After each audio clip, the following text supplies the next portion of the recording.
اللہ مجھے لشکر مہدی سے ملا دے، اللہ مجھے لشکر آل عمران ریکارڈنگ سینٹر اٹلی۔ آل عمران ریکارڈنگ سینٹر اٹلی 1998 سے ملت جعفریہ کی بلوز خدمت مصروف عمل ہے۔ اٹلی میں منعقد ہونے والی تمام مجالس ازا اور ائمہ معصومین علیہ السلام کی ولادت باسات کی محافل جشن کی ریکارڈنگ کرتا ہے، اور اٹلی میں منعقد ہونے والے تمام سابقہ اشرا محرم کی ریکارڈنگ کی سی ڈیز اور ڈی وی ڈیز بھی آل عمران ریکارڈنگ سینٹر میں موجود ہیں۔ اس کے علاوہ نواخانی و مجالس ازا، زیارت مقام مقدسہ ایران، عراق، شام کی مکمل سی ڈیز اور ڈی وی ڈیز اردو ڈبنگ کے ساتھ، اور علماء امامیہ کے مختلف مکاتب فکر کے علماء سے مناظرے، اسلامی موویز، مختار نامہ، سفیر حسین، حضرت یوسف اور حضرت اویس کرنی کی سی ڈیز اور ڈی وی ڈیز اردو ڈبنگ کے ساتھ دستیاب ہیں۔ اور ہاں، انٹرنیٹ پر ہماری فقریہ ریکارڈنگ دیکھنے کے لیے ابھی وزٹ کریں یوٹیوب آل عمران ریکارڈنگ سینٹر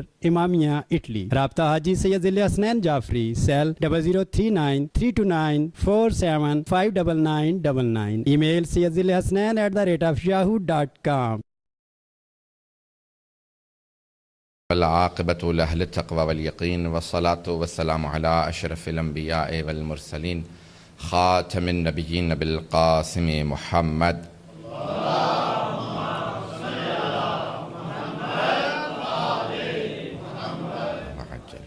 وآلہ الطیبین الطاہرین المعصومین، لا سیما بقیۃ اللہ فی الارضین، روحی وارواح العالمین لتراب مقدمہ الفدا، واللعنة الدائمة على أعدائهم أجمعين من الآن إلى قيام يوم الدين.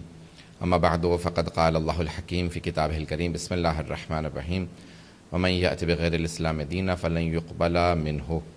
صدق الله العلي العظيم. صلوات.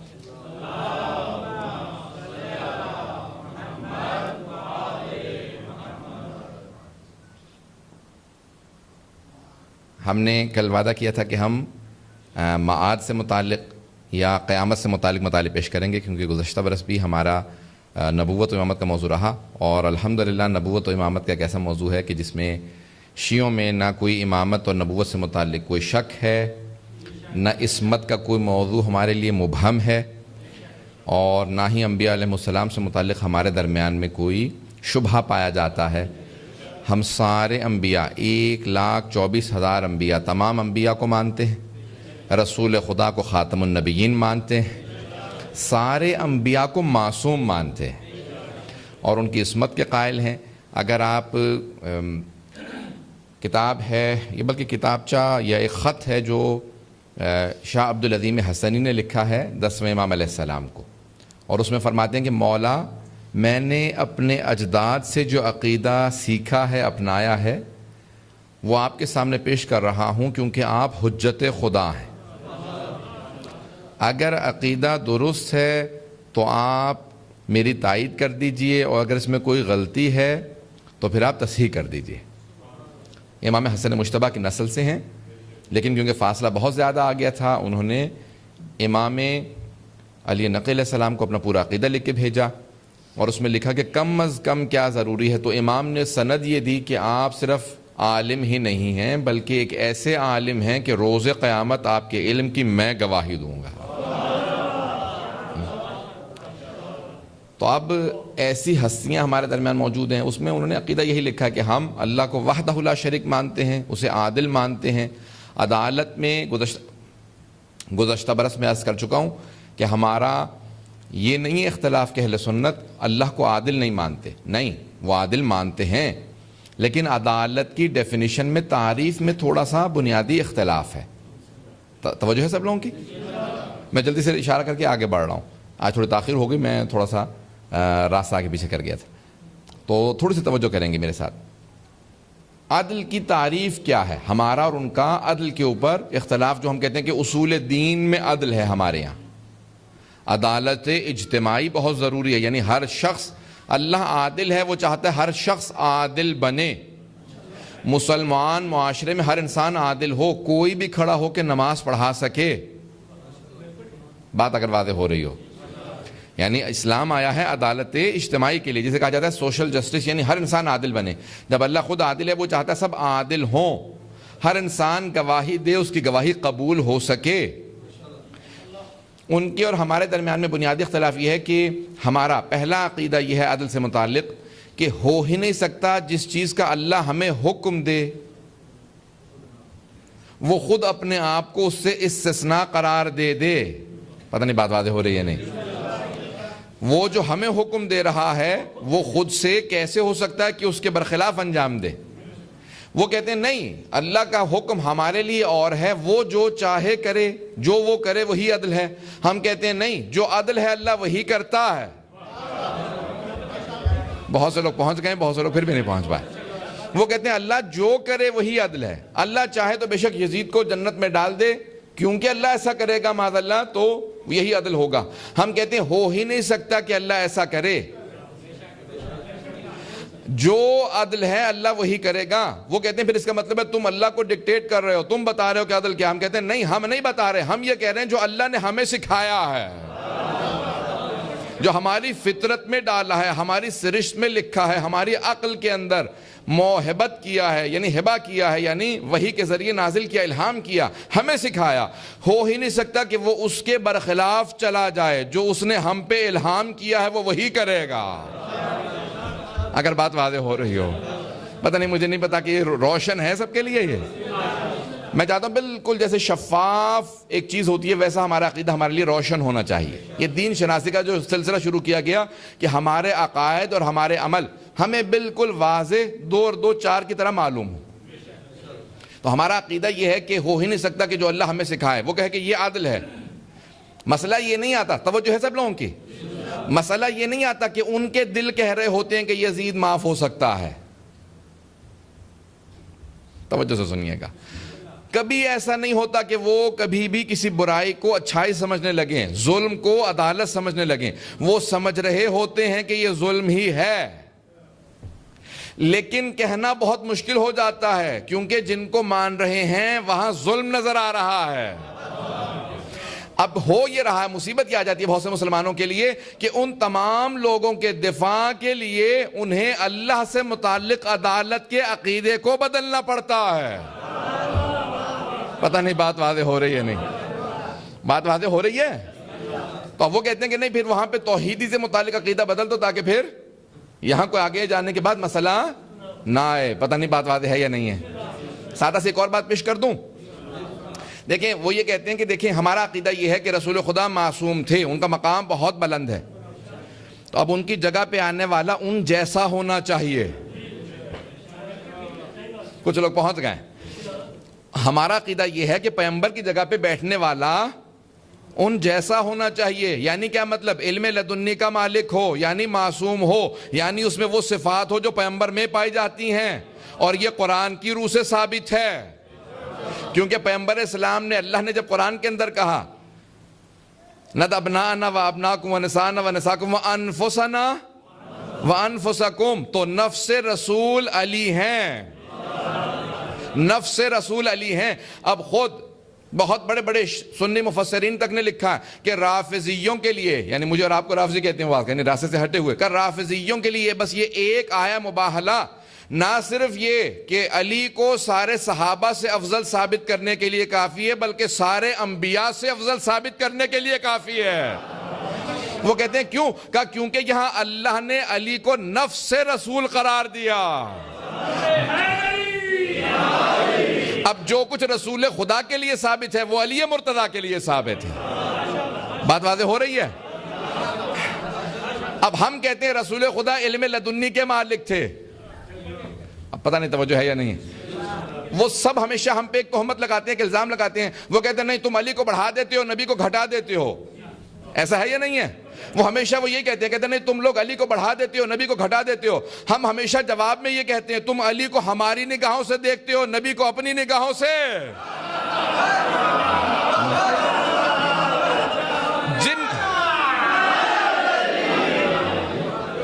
جن نگاہوں سے علی کو دیکھ رہے ہو انہی نگاہوں سے نبی کو دیکھو.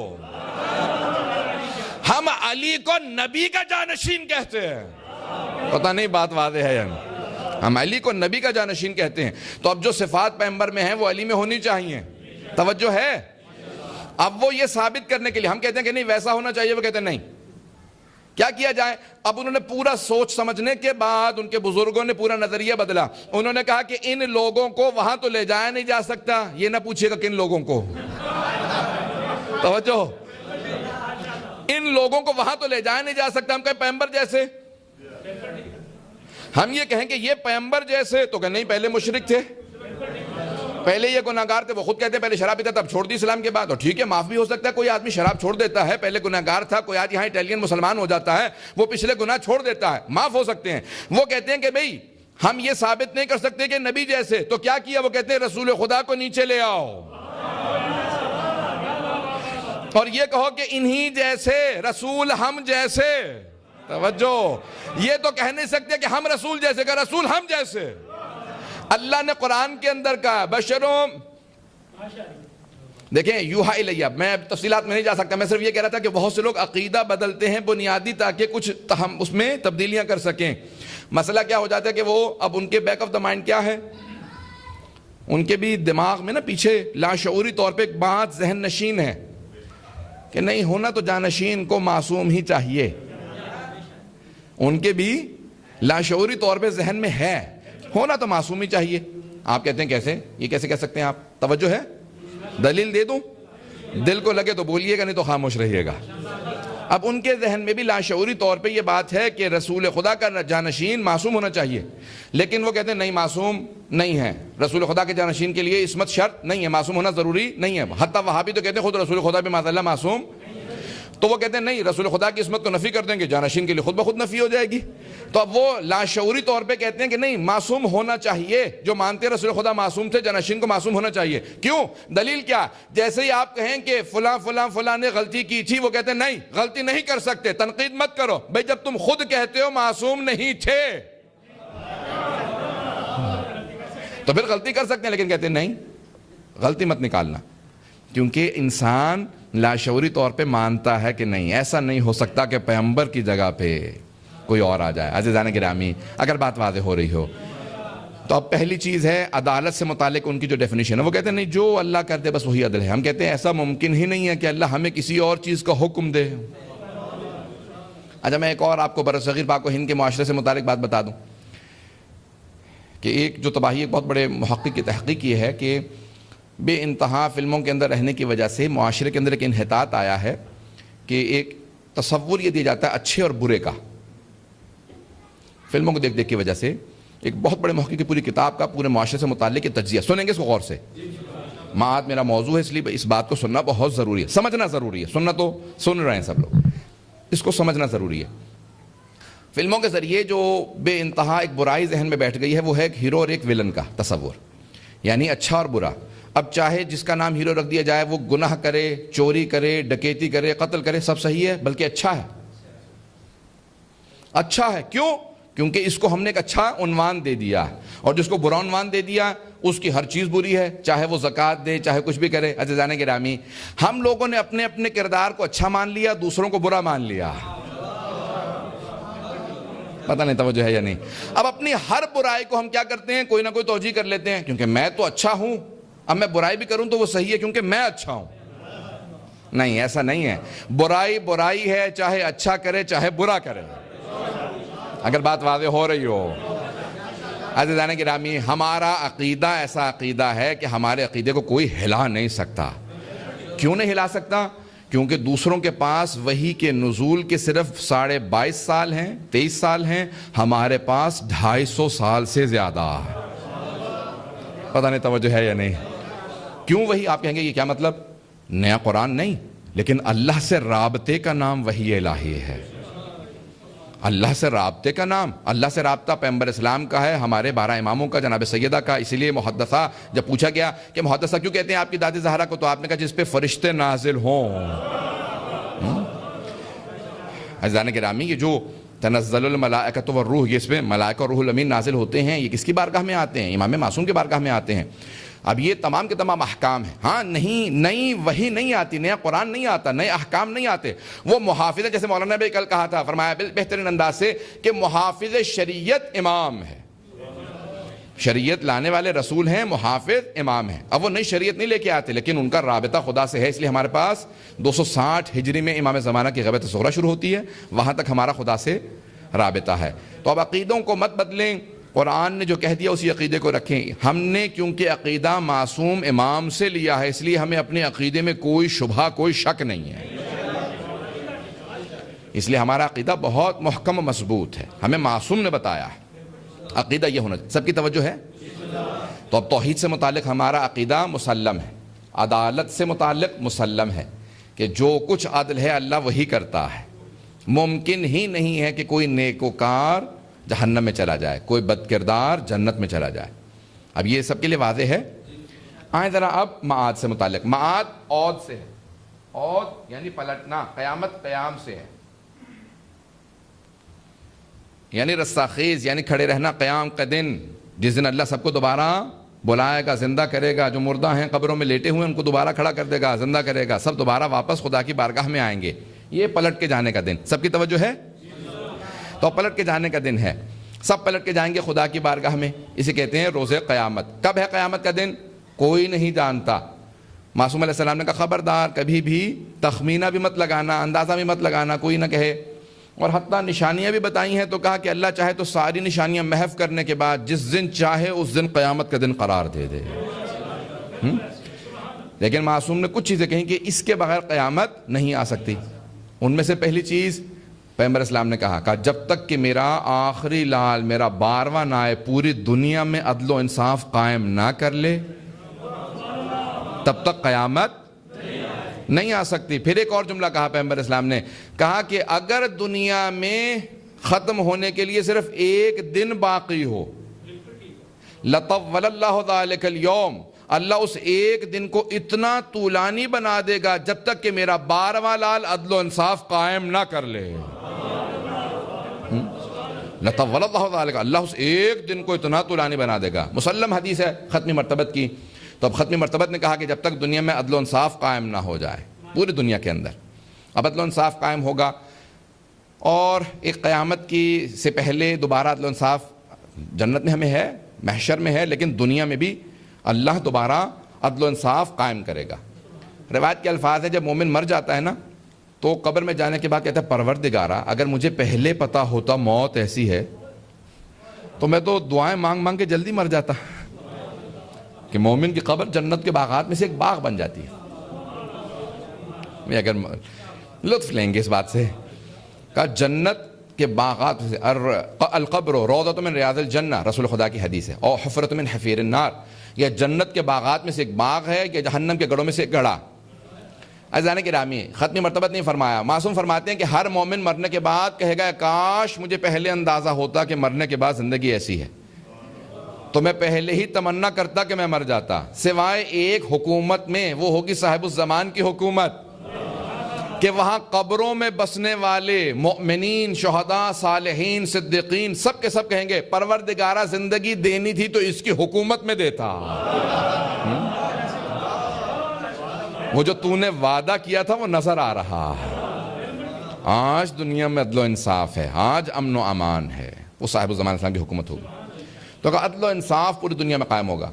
اور وہاں پہ دوبارہ ایک معاد کا، قیامت کا تھوڑا سا ایک نمونہ وہاں دکھایا جائے گا. کیسے؟ جو بہترین صالحین متقین مؤمنین ہیں ان کو دوبارہ زندہ کرے گا پروردگار کہ آؤ آ کے میرے مہدی کی حکومت دیکھو. اور ایک حدیث میں یہاں تک ہے کہ دیکھیں آپ زیارت وارثہ میں بھی پڑھتے ہیں، پچھلی مرتبہ تو تھی، اب اس بار نظر نہیں آ رہے. تو اس سائڈ پہ آپ لوگوں نے زیارت لگا رہا. کتنی زیارت عاشورہ تھی یا زیارت وارثہ مجھے اب یاد نہیں آ رہا. زیارت وارثہ تھی. عزیزان گرامی جملہ ذہن میں لے کے آئیے گا، جب زیارت پڑھ رہے ہوتے ہیں، شب جمعہ پڑھیں گے آپ تو کیا کہیں گے؟ انی بکم مؤمن و بایابکم موقن، میں آپ پہ ایمان رکھتا ہوں اور آپ کے پلٹ کے آنے میں یقین رکھتا ہوں. و بایابکم، آپ کی اس دنیا میں پلٹ کے آنے پہ یقین رکھتا ہوں. یہ رجعت یعنی تھوڑا بہت قیامت کا ایک اس دنیا کے اندر رجعت، امام پلٹ کے آئیں گے. سب کی توجہ ہے؟ روایت کے الفاظ ہیں جو 40 دن مسلسل صبح میں دعائے عہد پڑھے، امام زمانہ کی دعائے عہد پڑھے تو وہ تب تک نہیں مرے گا جب تک کہ ظہور نہ ہو جائے. اور اگر مر گیا تو اسے قبر سے دوبارہ زندہ کر کے ہاتھ میں تلوار دی جائے گی کہ جا اپنے امام کے لیے شہادت حاصل کر. تو دعا عہد عجیب و غریب ایک دعا ہے. امام سے اپنا عہد کرنا یعنی بیعت کی تجدید کرنا.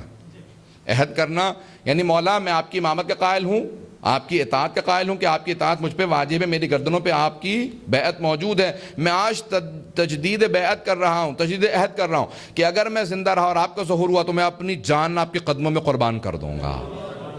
کربلا والوں نے یہی کہا تھا نا, اور انہوں نے کر دکھایا. ان 72 نے کر دکھایا. آج ہم بھی وعدہ کرتے ہیں کہ اگر ہمیں مہلت ملی تو ہم امام زمانہ کے قدموں میں اپنی جان دے دیں گے. ٹھیک ہے, تو یہ عہد. تو اب ایک مرتبہ وہاں پہ معاد اور ایک قیامت کا تھوڑا سا اثر نظر آئے گا. البتہ ایک اور بات کہتے چلوں, اللہ کے ناموں میں سے ایک نام بھی عود ہے. اور ہمارے کے ساتھ عادل علوی ہمیشہ کہا کرتے تھے کہ جب سفر سے پلٹ رہے ہوں تو 80 دفعہ العود پڑھیں تو انشاءاللہ سفر بخیر رہے گا اور پلٹ کے بھی خیر و عافیت سے واپس آئیں گے. العود 80 دفعہ. یہاں پہ چلیں, میں نے کہا ایک تبرکن ان کا وظیفہ بھی دیتے چلیں. خصوصاً اگر زیارات پہ گئے ہوں تو زیارت سے پلٹتے ہوئے العود 80 مرتبہ ضرور پڑھیں تاکہ پلٹ کے دوبارہ زیارت نصیب ہو. تو معصوم نے ہمیشہ فرمایا کہ ہمیشہ پڑھ کے جاؤ, اور جہاں جہاں پہ پلٹنے کا دوبارہ جی چاہتا ہے تو وہاں پہ 80 دفعہ پڑھیں. اب آئیں, معاد کیوں ضروری ہے, قیامت کیوں ضروری ہے. اس سے پہلے کہ قرآن سے آیات پیش کروں, قرآن میں کتنی آیات ہیں؟ 2700 سے زیادہ آیات ہیں قیامت سے متعلق, موت, قیامت, معاد سے متعلق. قرآن میں کل آیات 6000 سے زیادہ ہیں اور 2700 سے زیادہ آیات قیامت سے متعلق. لیکن اس سے پہلے کہ میں وہ آیات قرآن کا سہارا لے کے آپ کے سامنے پیش کروں, کیونکہ یہاں پہ سب مسلمان بیٹھے ہیں اس لیے قرآن سے سہارا لیا جا سکتا ہے. لیکن اگر آپ سے کوئی غیر مسلم پوچھے کیا دلیل ہے, قیامت کیوں ہونی چاہیے, کیوں قیامت آئے گی, کیوں ہمیں اللہ اکاؤنٹیبل یعنی حساب کتاب کرے گا, ہمارا محاسبہ, حساب. حضرت علی صاحب ہمیشہ کہتے تھے نا خطبے کے اندر, حاسبو قبل ان تحاسبو, اپنا حساب خود کر لو اس سے پہلے کہ تمہارا حساب کیا جائے. اپنا حساب تو خود کر سکتے ہیں یا نہیں کر سکتے ہیں؟ دوسرے کا حساب کرنا بڑا مشکل ہوتا ہے, اپنا تو سب کو پتا ہوتا ہے. حاسبو قبل ان تحاسبو, اپنا حساب خود کر لو اس سے پہلے کہ تمہارا حساب کیا جائے. اپنا حساب خود کر لو. پھر معصوم فرماتے ہیں مومن کی علامات میں سے ایک علامت یہ ہے کہ اس کا حافظہ اچھا ہوگا, بوڑھا ہو جائے گا, وہ جو جوانی میں گناہ کیے ہیں وہ اسے یاد آتے رہیں گے. توجہ, وہ جو جوانی میں گناہ کیے ہیں بڑھاپے میں یاد آتے رہیں گے. مولا نے کہا کہ بڑھاپے میں یاد آئیں گے, تو کچھ مومنین نے کہا مولا یہ تو عذاب ہی سا ہے, دنیا کے اندر انسان کو گناہ یاد آتے رہیں. مولا نے کہا نہیں, منافق کو کچھ یاد نہیں آتا کون سا گناہ کب کیا تھا, گناہ کیا بھی تھا یا نہیں کیا تھا, تاکہ توبہ نہ کر سکے. مومن کی علامت یہ ہے گناہ یاد آتا رہے, وہ توبہ کرتا رہے. وہ توبہ کرتا رہے تو اللہ اس کو بار بار یاد دلاتا, فلاں گناہ کیا تھا, بار بار یاد آئے گا, اپنی سرزنش کرے گا, اپنی ملامت کرے گا. ملامت جب کرے گا تو خود بخود توبہ پلٹ کے جانے کا نام ہے. رجعت, پلٹ کے جانا. عود, رجعت, انا للہ و انا الیہ راجعون, ہم اللہ کی طرف سے آئے ہیں, پلٹ کے اللہ کی طرف جائیں گے. ہم پلٹ کے خدا کی طرف آئیں. ذرا جانے کے معاد کے لیے عقلی دلیل, بہت سی علماء نے عقلی دلیلیں دی ہیں, لیکن میں چند ایک سادہ جلد سے 1 یا 2 دلیلیں پیش کروں گا. پہلی دلیل جو علماء کہتے ہیں کہ اللہ عادل ہے, عدل الہی سے لازم یہ آتا ہے کہ ایک ایسا دن ہونا چاہیے جہاں پہ ایک عادل خدا سب کا محاسبہ کرے. کیوں؟ ایک اللہ نے کہا کہ دیکھو ماں باپ کی اطاعت کرنا, ایک آدمی نے ماں باپ کی اطاعت نہیں کی. اللہ نے کہا قتل مت کرنا, ایک آدمی نے قتل کر دیا, ایک نے 2 قتل کر دیے, ایک نے 10, صدام نے 27 لاکھ. اب یہ امریکہ نے کہا, البتہ ایران اس کو نہیں مانتا, وہ کہتا ہے کہ بھئی ہمارے بھی جتنے جنگ میں مرے ہیں وہ صدام کے کھاتے میں ڈالو. تو امریکہ کہتا ہے نہیں, اس نے 27 لاکھ بندہ مارا ہے. ٹوٹل دنیا میں سب سے زیادہ جو اس وقت قتل ہیں وہ صدام کے گلے پہ ہیں. ہٹلر سے زیادہ, سب سے زیادہ جو ہیں وہ صدام کے گلے پہ قتل ہیں. تاریخ میں 27 لاکھ قتل کسی نے نہیں کی. 2.7 ملین امریکہ نے کہا البتہ کہ اس نے اس کے گلے پہ جو یعنی عراقی مارے ہیں, کرد, شیعہ وغیرہ سب ملا کے جو اس نے مارے ہیں وہ 27 لاکھ. کتنی پھانسیاں ہوئی صدام کو؟ 1. تو اب کیا ایک آدمی کو جو قتل کرے اس کو بھی ایک پھانسی, جو 27 لاکھ بندے مارتے اس کو بھی ایک پھانسی. تو اب کوئی ایسا دن ہونا چاہیے نا کہ وہ 27 لاکھ افراد کھڑے ہو کے کہیں کہ بھئی ہمارے قتل کا حساب کتاب کہاں گیا. پتہ نہیں توجہ ہے یا نہیں. تو اب ایک ایسا دن ہونا چاہیے جہاں پہ سب کا حساب کتاب ہو, سب کہیں کہ میرا حق آج ادا ہو گیا. تو ایک حق ادا کرنے کے لیے کوئی ایسا دن ہونا چاہیے. تو عدل الہی کا تقاضا یہ ہے کہ جہاں پہ ہر آدمی سے حساب کتاب کیا جائے, اور ایک ایسا دن ہونا چاہیے جہاں پہ ہر انسان کا حساب کتاب ہو. سب کی توجہ ہے, سب کا حساب کتاب ہو, اور اس کے اندر جب سب کا حساب کتاب ہو تو جو جس کا حق ہے وہاں پہ وہ کہہ سکے کہ آج حساب کتاب ہو رہا ہے تو فلاں کا میری گردن پہ یہ حق ہے, مجھے معاف کر دو. اور اگر کوئی کہے کہ نہیں اس کی گردن پہ میرا یہ حق ہے, اس نے میرا حق ادا نہیں کیا تھا, تو سب ایک دوسرے کا حساب کتاب کر سکیں. کوئی ایسا دن ہونا چاہیے یا نہیں ہونا چاہیے؟ عقل کہتی ہے کہ کوئی نہ کوئی محاسبے کا, عدل کا دن ہونا چاہیے جہاں سب کا حساب کتاب ہو. آئیں ذرا میں پیش کر دوں چند ایک چیزیں اس کے معاملے میں, ذرا تھوڑا سا اس کو غور سے سن لیں گے, کچھ لوگوں کے لیے بہت زیادہ شاید سخت بھی ہوں. ان میں سے ایک ہے عقوق والدین, آنکھ جس کو والدین کر دیں. اللہ نے روزہ قیامت چند ایسے گروہ ہیں, 6 یا 7 گروہ ایسے ہیں جن سے کوئی حساب کتاب نہیں. یہ سمجھ رہے ہیں؟ کوئی حساب کتاب ہی نہیں ہے. 7 ایسے گروہ ہیں جن کا کوئی حساب کتاب ہی نہیں ہے. قیامت والے دن بھی آ جائیں گے تو اللہ کہے گا ان کا حساب کتاب کی ضرورت ہی نہیں ہے.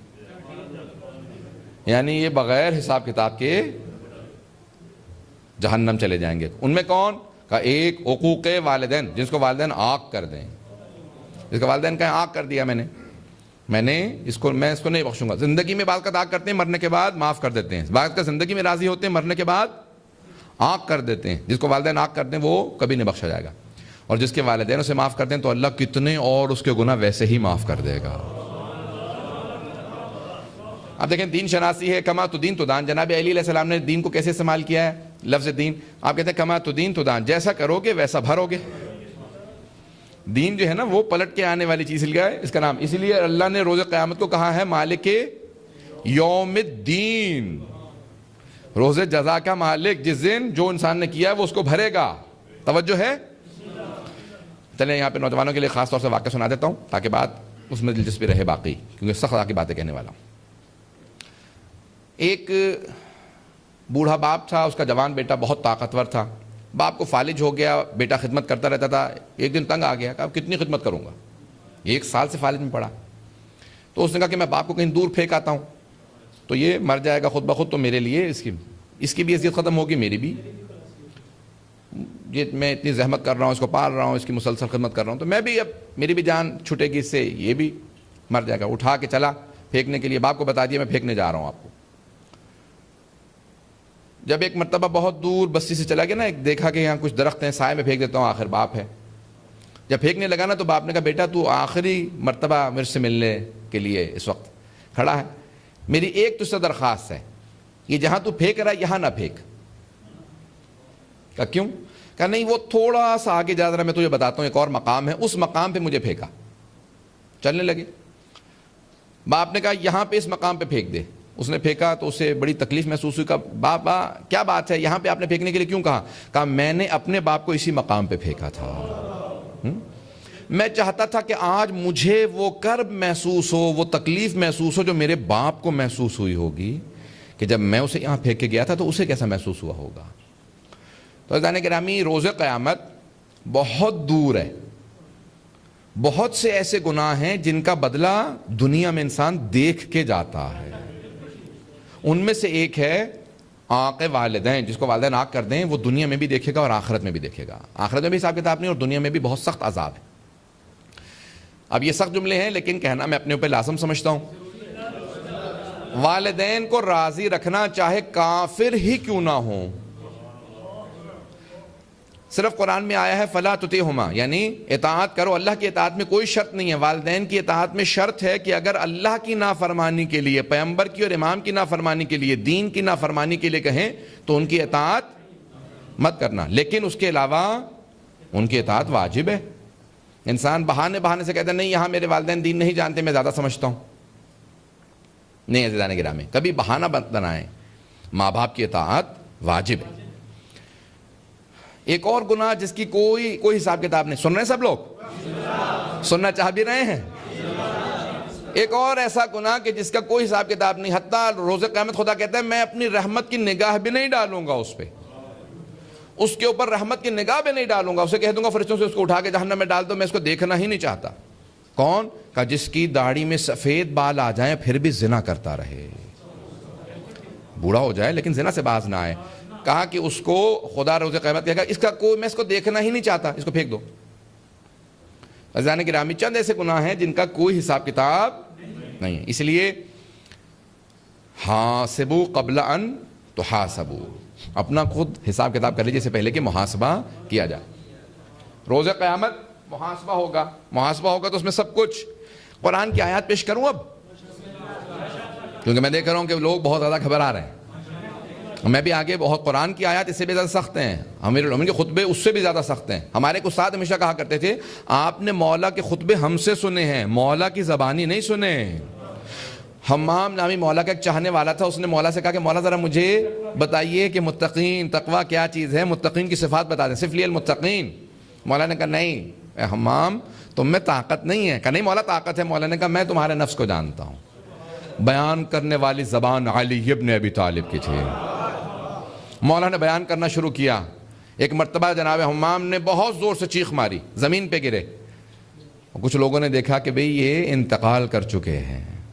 مولا نے کہا مجھے اسی بات کا ڈر تھا اس کی طرف سے، جب بیان کرنے والی زبان علی کی زبان ہو اور دل پاک ہو تو تحمل نہیں رکھتا. تو اب ہم جو خطبے پیش کر رہے ہیں ہمارے پاس کا اثر نہیں ہوتا زبان میں، لیکن اثر ہونا چاہیے. آپ سنیں پیغمبر سے لوگ تلاوت سنتے تھے تو مشرکین بھی کچھ دیر کے لیے کانپ جاتے تھے. حتیٰ ابو لہب جیسا، حتیٰ ابو جہل جیسا، حتیٰ ابو سفیان جب پیغمبر کی تلاوت سنتے تھے تو کانپتے تھے. زبان میں اثر بہت ہے. محسوس یہ ہوتا کہ یہ جہنم ہمارے لیے کہہ رہے ہیں. خود بھی کانپتے تھے لیکن پھر بھی کہتے تھے خبردار دوسروں کو مت بتانا ہماری کیفیت کیا ہو جاتی ہے. پتہ نہیں توجہ ہے یا نہیں ہے. خود ابو جہل کہتا تھا ابو سفیان سے، کہا دوسروں کو مت بتانا کہ ہم لوگ کس کیفیت میں چلے جاتے ہیں جب ہم محمد سے قرآن سنتے ہیں، اور خبردار آئندہ مت سنا کرو. زیادہ سنتے رہو گے اسی طرف پلٹ کے چلے جاؤ گے. دوسروں کو کیسے مشرک رکھیں گے اگر ہم اس کی باتوں پہ چلنے لگے. اگلے دن پھر دوبارہ پہنچ گئے. کہ تمہیں منع تو کیا تھا کل مت آنا. کہ تو نے بھی وعدہ کیا تھا کہ تو نہیں آئے گا. کہ کششی بہت زیادہ ہے محمد میں. پتہ نہیں توجہ ہے یا نہیں کہ ان کے قرآن کے سننے میں کششی بہت زیادہ. تیسری مرتبہ پھر آئے. کہ آپ قرآن اپنے اپنے وعدے کرو اپنے اپنے کتابوں کے اوپر، بتوں کی قسمیں کھاؤ کہ آئندہ نہیں آؤ گے. عزیزان گرامی، رسول خدا کی یہی کشش تھی. انہوں نے کہا کہ اس کو جادوگر مشہور کر دو تاکہ کوئی بات نہ سنے. عزیزان گرامی، جادوگر کی حیثیت کیا ہے؟ یہ زندہ معجزہ ہے. معجزہ ہے. رسول خدا اعجاز پیش کر رہے ہیں. عزیزان گرامی، اعجاز ہے قرآن کا، معجزہ ہے. سنیں گے اب آیات قرآن کی کیا ہے. اللہ سبحانہ وتعالیٰ قرآن کے اندر کس طرح سے قیامت کے نقشے کو کھینچ رہا ہے. وَجِيءَ يَوْمَئِذٍ بِجَهَنَّمَ، اور اس دن جہنم کو لایا جائے گا. تھوڑا سا قیامت کا پیش کر دیتا ہوں، اس کے بعد پھر آخر میں جہنم سے متعلق پیش کروں گا. ایک مرتبہ خداوند متعال کہتا ہے تم جانتے ہی نہیں ہو یہ موت کیسے طاری ہوگی. سن رہے ہیں سب لوگ؟ خصوصاً نوجوان خاص طور سے سنیں گے. موت کی کیفیت کو پیش کر رہا ہوں. بعض اوقات انسان اپنے قلب میں تکلیف محسوس کرے گا، محسوس یہ کرے گا کہ بہت زیادہ تکلیف ہے جو قابل برداشت نہ ہو. سینے میں تکلیف ہوگی، آنکھوں کے اندر غبار ہوگا، کچھ محسوس نہیں ہو رہا ہوگا کہ دنیا کیا ہے، اور وہ موت کا لحظہ ہوگا. مولا فرماتے ہیں اس وقت سکون ملے گا تو صرف اور صرف میری ولایت رکھنے والے کو ملے گا. سکون ملے گا تو صرف میری ولایت رکھنے والے کو. مولا فرماتے ہیں کہ ایک مرتبہ جو مجھے دیکھے گا تو خود بخود مجھ میں محو ہو جائے گا، موت کی تکلیف محسوس نہیں کرے گا. لیکن اس کے علاوہ باقی سب بہت سخت تکلیف محسوس کریں گے. موت آئے گی، اس کے بعد پھر ختم ہو گیا. انسان کے روح کا تعلق ٹوٹ گیا. جلدی سے ایک واقعہ پیش کر دیتا ہوں. ایک بہت بڑے بزرگ عالم دین نے لکھا، ایران کے، مجھے نہیں معلوم اس وقت زندہ ہیں یا نہیں ہیں. خدا کا زندہ ہے تو ان کی زندگی اور بڑھا دے، اور اگر نہیں ہے تو خدا ان کی مغفرت فرمائے. انہوں نے بہرحال عالم عجیب ارواح سے متعلق بہت کچھ لکھا ہے.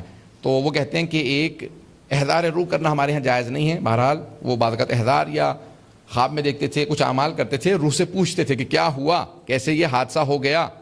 ایک آدمی کا حادثہ ہوا، وہ مر گیا، تو انہوں نے روح سے پوچھنا چاہا کہ کیسے ہوا. وہ جو ٹرک ڈرائیور تھا اس کو انہوں نے کہا کہ اس کو پھانسی دے دی جائے. ایران کے اندر کیس چل رہا تھا کیونکہ وہاں پہ بہت بڑا حادثہ تھا، ایک آدمی مر گیا. اس نے کہا بھئی وہ پل پہ میں کار لے کے جا رہا تھا، سامنے سے ٹرک آ رہا تھا، اور میں نے محسوس کیا کہ نہیں جگہ کافی نہیں ہے، دونوں کی رفتار تیز ہے، کار میں نہیں روک سکوں گا. میں نے بریک پہ پاؤں رکھا ہوا تھا لیکن میں نے دروازہ کھولا، چھلانگ لگائی باہر نکل جاؤں، اور میں باہر نکل گیا کار سے. جب میں نے پلٹ کے دیکھا تو میں دو ہو چکا تھا، ایک باہر بھی کھڑا تھا اور دوسرا کار کی سیٹ پہ بھی تھا. میں آگے بڑھ کے دیکھنے لگا کہ میں تو باہر آ گیا ہوں، یہ کون ہے؟ کہ ایک لحظے میں میری روح نکلی تھی کہ مجھے اچانک ملک الموت نے کہا تیری روح قبض کر چکا ہوں، یہ تیرا مردہ ہے. ایک لحظے میں محسوس بھی نہیں ہوا. بعض اوقات انسان کو محسوس نہیں ہوتا، ایک لحظے میں روح نکل جاتی ہے، اور بعض اوقات بڑی تکلیف بھی محسوس ہوتی ہے. تفصیل میں نہیں جاؤں گا، لیکن انسان موت حقیقت ہے. سب سے زیادہ انسان گناہ تب کرتا ہے جب موت کو بھلا دیتا ہے. کثروا ذکر الموت، موت کو کثرت سے یاد کرو. جو موت کو یاد رکھے گا وہ گناہ نہیں کرے گا. سن رہے ہیں آپ لوگ؟ سب کی توجہ ہو میرے ساتھ. تو بس جانے گرامی، موت ایک ایسی چیز ہے کہ جو زندگی کی سب سے بڑی حقیقت ہے. اور ایک بہت بڑا فرانس کا فلسفی تھا، وہ خدا کو نہیں مانتا تھا، لیکن جیسے ہی جنازہ دیکھتا تھا نا تو اپنا ہیٹ اتار کے کھڑا ہو جاتا تھا. تو اسے کسی نے پوچھا کیا بات ہے، تم یہ جنازہ دیکھ کے پریشان کیوں ہو جاتے، ہیٹ کیوں اتارتے ہو؟ اس نے کہا کہ میں خدا کو نہیں مانتا، لیکن موت واحد شے ہے جو مجھے خدا کو ماننے پہ مجبور کرتی ہے. مجبور کر دیتی. کیسے ہو سکتا ہے کہ دنیا ختم ہو جائے، سب کچھ عبث ہو، کوئی مقصد ہی نہ ہو، انسان گناہ کرے چاہے نیکی کرے، مر جائے ختم ہو گیا؟ نہیں، نیکی کی جزا ملنی چاہیے، برائیوں کے عذاب اسے سزا ملنی چاہیے. اسے قیامت کہا جاتا ہے کہ مجھے موت مجبور کرتی ہے خدا کو ماننے پہ. عزیزان گرامی، اب یہ موت، اس کے بعد انسان کے لیے دفن ہے. تفصیل میں نہیں جاؤں گا، جلدی صرف احکام بھی میں نے کیونکہ بیان کرنے ہوتے ہیں. اب یہاں پہ جلدی سے موت کے احکام بیان کر دوں. چند احکام موت سے متعلق بہت لازم ہیں. اگر کوئی خدا نہ خاصہ حالت احتضار میں ہو، احتضار سمجھتے ہیں یعنی جان کنی کی کیفیت، جب انسان کی روح نکل رہی ہو. کئی مرتبہ ڈاکٹر بتا دیتے نا کہ یہ آدمی مر رہا ہے، اور آپ کو بعض کا خدا نہ خاصا ایکسیڈنٹ ہو، کسی کا کچھ ہو جائے، پتہ چل جاتا ہے یہ آدمی مر رہا ہے. اسے کہتے ہیں احتضار. محتضر یعنی جس کی، لکھ دوں، احتضار. احتضار یعنی جان کنی کی حالت. محتضر جو جان کنی کی حالت میں ہو، محتضر. حالت احتضار. احتضار کہتے ہیں احتضار، الف ہے تے ضاد الف رے. احتضار. احتضار کا کیا مطلب؟ یعنی جان کنی کی حالت جب انسان مر رہا ہوتا ہے. اس وقت کیا کیا جاتا ہے؟ کچھ واجب احکام ہیں جو سیکھ لیجئے. یہ قبلہ کا رخ ہے، دونوں پاؤں قبلہ کی طرف کر کے اس کو اس کی پشت پہ لٹا دیا جاتا ہے، مرد ہو یا عورت ہو. اور انسان خود محسوس کرے کہ ہاں ہارٹ اٹیک ہو رہا، کچھ ہو رہا، تو اس حالت میں لیٹ جائے. انسان کے پاؤں قبلے کی طرف ہوں. پوچھا معصوم سے کیوں مولا ایسا کیوں کریں کہ قبلے کی طرف پاؤں کریں اور لیٹ جائیں پشت کے اوپر؟ کہ جیسے ہی روح نکلے تو وہ قبلہ روح ہو. احکام سننا بھی چاہ رہے ہیں یا نہیں؟ تو بالکل میں ان کا سناٹا تاریخ ہے تاکہ لوگ سنتے رہیں. عزیزان گرامی، اب یہ حالت احتضار ہے. انسان کی جب روح نکل رہی ہو تو پھر قبلہ روح ہو، یہ حالت احتضار. اس وقت کیا کیا جائے؟ اگر کسی کو تکلیف محسوس ہو رہی ہے بہت زیادہ، وہ کہ میری روح نہیں نکل رہی، بول نہیں سکتے بعض کا انسان، اس وقت حالت میں نے اکثر جو دیکھا ہے لوگ بلا رہے تھے مومنین کہ یاسین پڑھ دیں، سورہ صافات پڑھ دیں، جو بھی. مستحب ہے 3 چیزوں کی تلاوت، سورہ یاسین کی، سورہ صافات اور آیت الکرسی. اور مستحب ہے کہ اسے 14 معصومین کے نام کہلوائے جائیں. اکثر لوگ کہہ نہیں پاتے، بالکل ایک ایسی تکلیف میں ہوتے ہیں کہ بول نہیں پاتے، تو اس وقت آپ خود دہراتے رہیں. کیا کہیں گے؟ کہ اللہ رب ہے، محمد نبی ہیں، فاطمہ الزہرا بی بی ہیں، عصمت کبریٰ کی مالکہ ہیں، سیدۃ النساء العالمین ہیں، علی سے لے کے مہدی تک 12 امام ہیں. عزیزان گرامی، موت انسان کو ہلا دیتی ہے، لیکن موت کے وقت، موت کے بعد، دفنانے کے وقت جب ہمارے درمیان تلقین پڑھی جاتی ہے تو مجھے اس وقت اتنا سکون محسوس ہوتا ہے جب میں تلقین پڑھ رہا ہوتا ہوں کہ پروردگارہ تیرا شکر ہے ہم لاوارث نہیں ہیں. ہم لاوارث نہیں ہیں. اسمع افہم، سن سمجھ. اسے کہا جاتا ہے سن سمجھ، اسے کہا جاتا ہے جو زندہ ہو. مولا کیوں؟ کہ بعض اوقات بھول جاتا ہے، یاد دلا دینا. مولا کیوں؟ کہ بعض اوقات گناہ زیادہ ہوتے ہیں. کہ مولا اگر گناہ نہ ہو کہ تب بھی دہرا دینا، اسی نام کی برکت سے جو آنے والے فرشتے ہیں حساب کتاب میں نرمی کرنے لگتے ہیں. ایک جو سکون،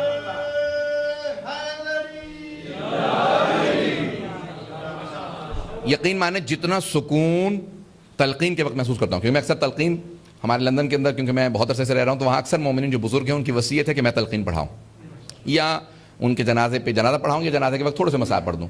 تو میں ہوتا ہوں اکثر، یقین مانے کہ ذرا ہوتا ہے نا، لوگ رو رہے ہوتے ہیں بہت زیادہ، لیکن جیسے ہم تلقین پڑھتے ہیں نا، جتنا مجھے اس وقت سکون محسوس ہوتا ہے، کوئی ایسی کیفیت نہیں ہوتی، نہ گھبراہٹ ہوتی ہے، اتنا سکون ہوتا ہے. پروردگارہ تیرا شکر ہے، ایک نہیں تو نے 12 وارث دیے ہیں. اور الفاظ بھی یہی دہراتے ہیں کہ پروردگارا یہ تیری بارگاہ میں آ گیا ہے، تو اس کے عذاب سے بہت بالا تر ہے، تجھے ضرورت نہیں ہے، اور یہ تیری رحمت کا محتاج ہے۔ پھر ہم اسے کہتے ہیں کہ دیکھ اسمع افہم، سن لے سمجھ لے کہ کیا عقیدہ تھا۔ نام لینے کے بعد میت کا کہتے ہیں عقیدہ یہ تھا جب دو اللہ کے فرشتے آ کے سوال کریں گے کہ ان رب کے، تمہارا رب کون ہے؟ کہا اللہ جل جلالہ ربی، اللہ جل جلالہ میرا رب ہے۔ وہ سوال کریں گے ان نبیک، تمہارے نبی سے متعلق، تو فوراً کہہ دینا محمد صلی اللہ علیہ وآلہ وسلم نبی، محمد صلی اللہ علیہ وسلم میرے نبی ہیں۔ عزیزان گرامی، اس کے بعد قبلے سے متعلق، کتاب سے متعلق، پھر 12 اماموں سے متعلق، آخر میں توجہ ہے پروردگارہ۔ یہ پہلے سوال ہو جاتے، بعد میں قرآن، کتاب، قبلہ سب ہو جاتا۔ اللہ نے کہا نہیں، سب قبول ہے، اور اگر اس کے پاس امامت نہ ہو تو سب رد ہے۔ کوئی بھی اسے عقیدہ قبول نہیں کیا جائے گا، اور اگر امامت ہے تو سارے عقائد قبول۔ پتہ نہیں بات واضح ہے؟ کیسا عجیب و غریب عقیدہ، اللہ نے اتنا ہمیں محکم مضبوط بنا دیا۔ اب عزیزان گرامی، وہاں پہ کیا کہتے ہیں کہ جب وہ آئیں تو قول فی جواب فلا تحزن فلا تخف ولا تحزن، تو نہ ڈرنے کی ضرورت ہے۔ یہ الفاظ کس نے ہمیں سکھائے؟ امام معصوم نے۔ پروردگارہ موت ویسے ڈرا دینے والی چیز ہے، لیکن کہا نہیں، میرے حجت سے سن لو، کہا فلا تخاف ولا تحزن، نہ خوف کھانا، نہ حزن کرنا، نہ ملال کرنا، گھبرانے کی ضرورت نہیں ہے۔ ان کے جواب میں فوراً کہہ دینا علی میرا امام ہے۔ اب یہ پوری بحث ہے آپ کے ذہن میں، صرف ایک سوال چھوڑ کے جا رہا ہوں تاکہ آپ سوچتے رہیں اور انشاءاللہ تعالیٰ ثواب حاصل کرتے رہیں۔ بہت بڑے بزرگ مجتہد نے لکھا کہ یہ سب علماء نے لکھا ہے نا، مورخین نے لکھا ہے، شیعہ سنی مورخین نے لکھا ہے کہ جب جناب فاطمہ بنت اسد کو قبر مطہر میں اتارا تو پیغمبر نے اپنی ابا دی اور خود قبر مطہر میں اتر کے ہاتھ لگایا پوری قبر کو، اور زمین پہ ہاتھ رکھنے کے بعد کہا قبر خبردار، اگر میری چچی نے روز قیامت تیری مجھ سے شکایت کی تو تم مجھے جواب دے ہے۔ یہ زمین بھی پیغمبر کو جواب دے ہے۔ تو ہاتھ لگانے کا خبردار میری چچی سے کوئی شکوہ نہ سنو۔ تو اس کے بعد آپ نے قبر مطہر کے اندر خود سے اتارا، اور قبر بند کرنے کے بعد سرحانے بیٹھے گریہ کر رہے تھے کہ اچانک پیغمبر گریہ کرنا بند کر دیا آپ نے، اور فوراً کہنے لگے کہ ابنوں کے چچی جان کہہ دیجیے آپ کا بیٹا پہنچ گئے۔ اگر جناب فاطمہ بنت اسد مادر امیر المؤمنین جو خانہ کعبہ میں گئی ہوں، ان سے بھی اللہ سبحانہ وتعالیٰ سوال کرے فرشتوں پوچھو ان کا امام کون ہے، تو جناب ختمی مرتبت کہتے ہیں، کہا کہ چچی جان کہہ دیجئے میرا بیٹا ہی میرا امام ہے، ابنوں کے میرا بیٹا میرا امام ہے۔ ان فرشتوں نے بڑی تعظیم سے سوال کیا تھا، اے مادر امیر المؤمنین آپ کا امام کون ہے؟ تو آپ نے فرمایا میرا بیٹا ہی میرا امام ہے۔ اللہ اکبر، میرا بیٹا ہی میرا امام ہے۔ ماں باپ بھی اگر امام ماننے پہ مجبور ہو تو کائنات میں کون کہہ سکتا ہے کہ میں یہاں ساتھ تھا پیغمبر کے، میں وہاں ساتھ تھا؟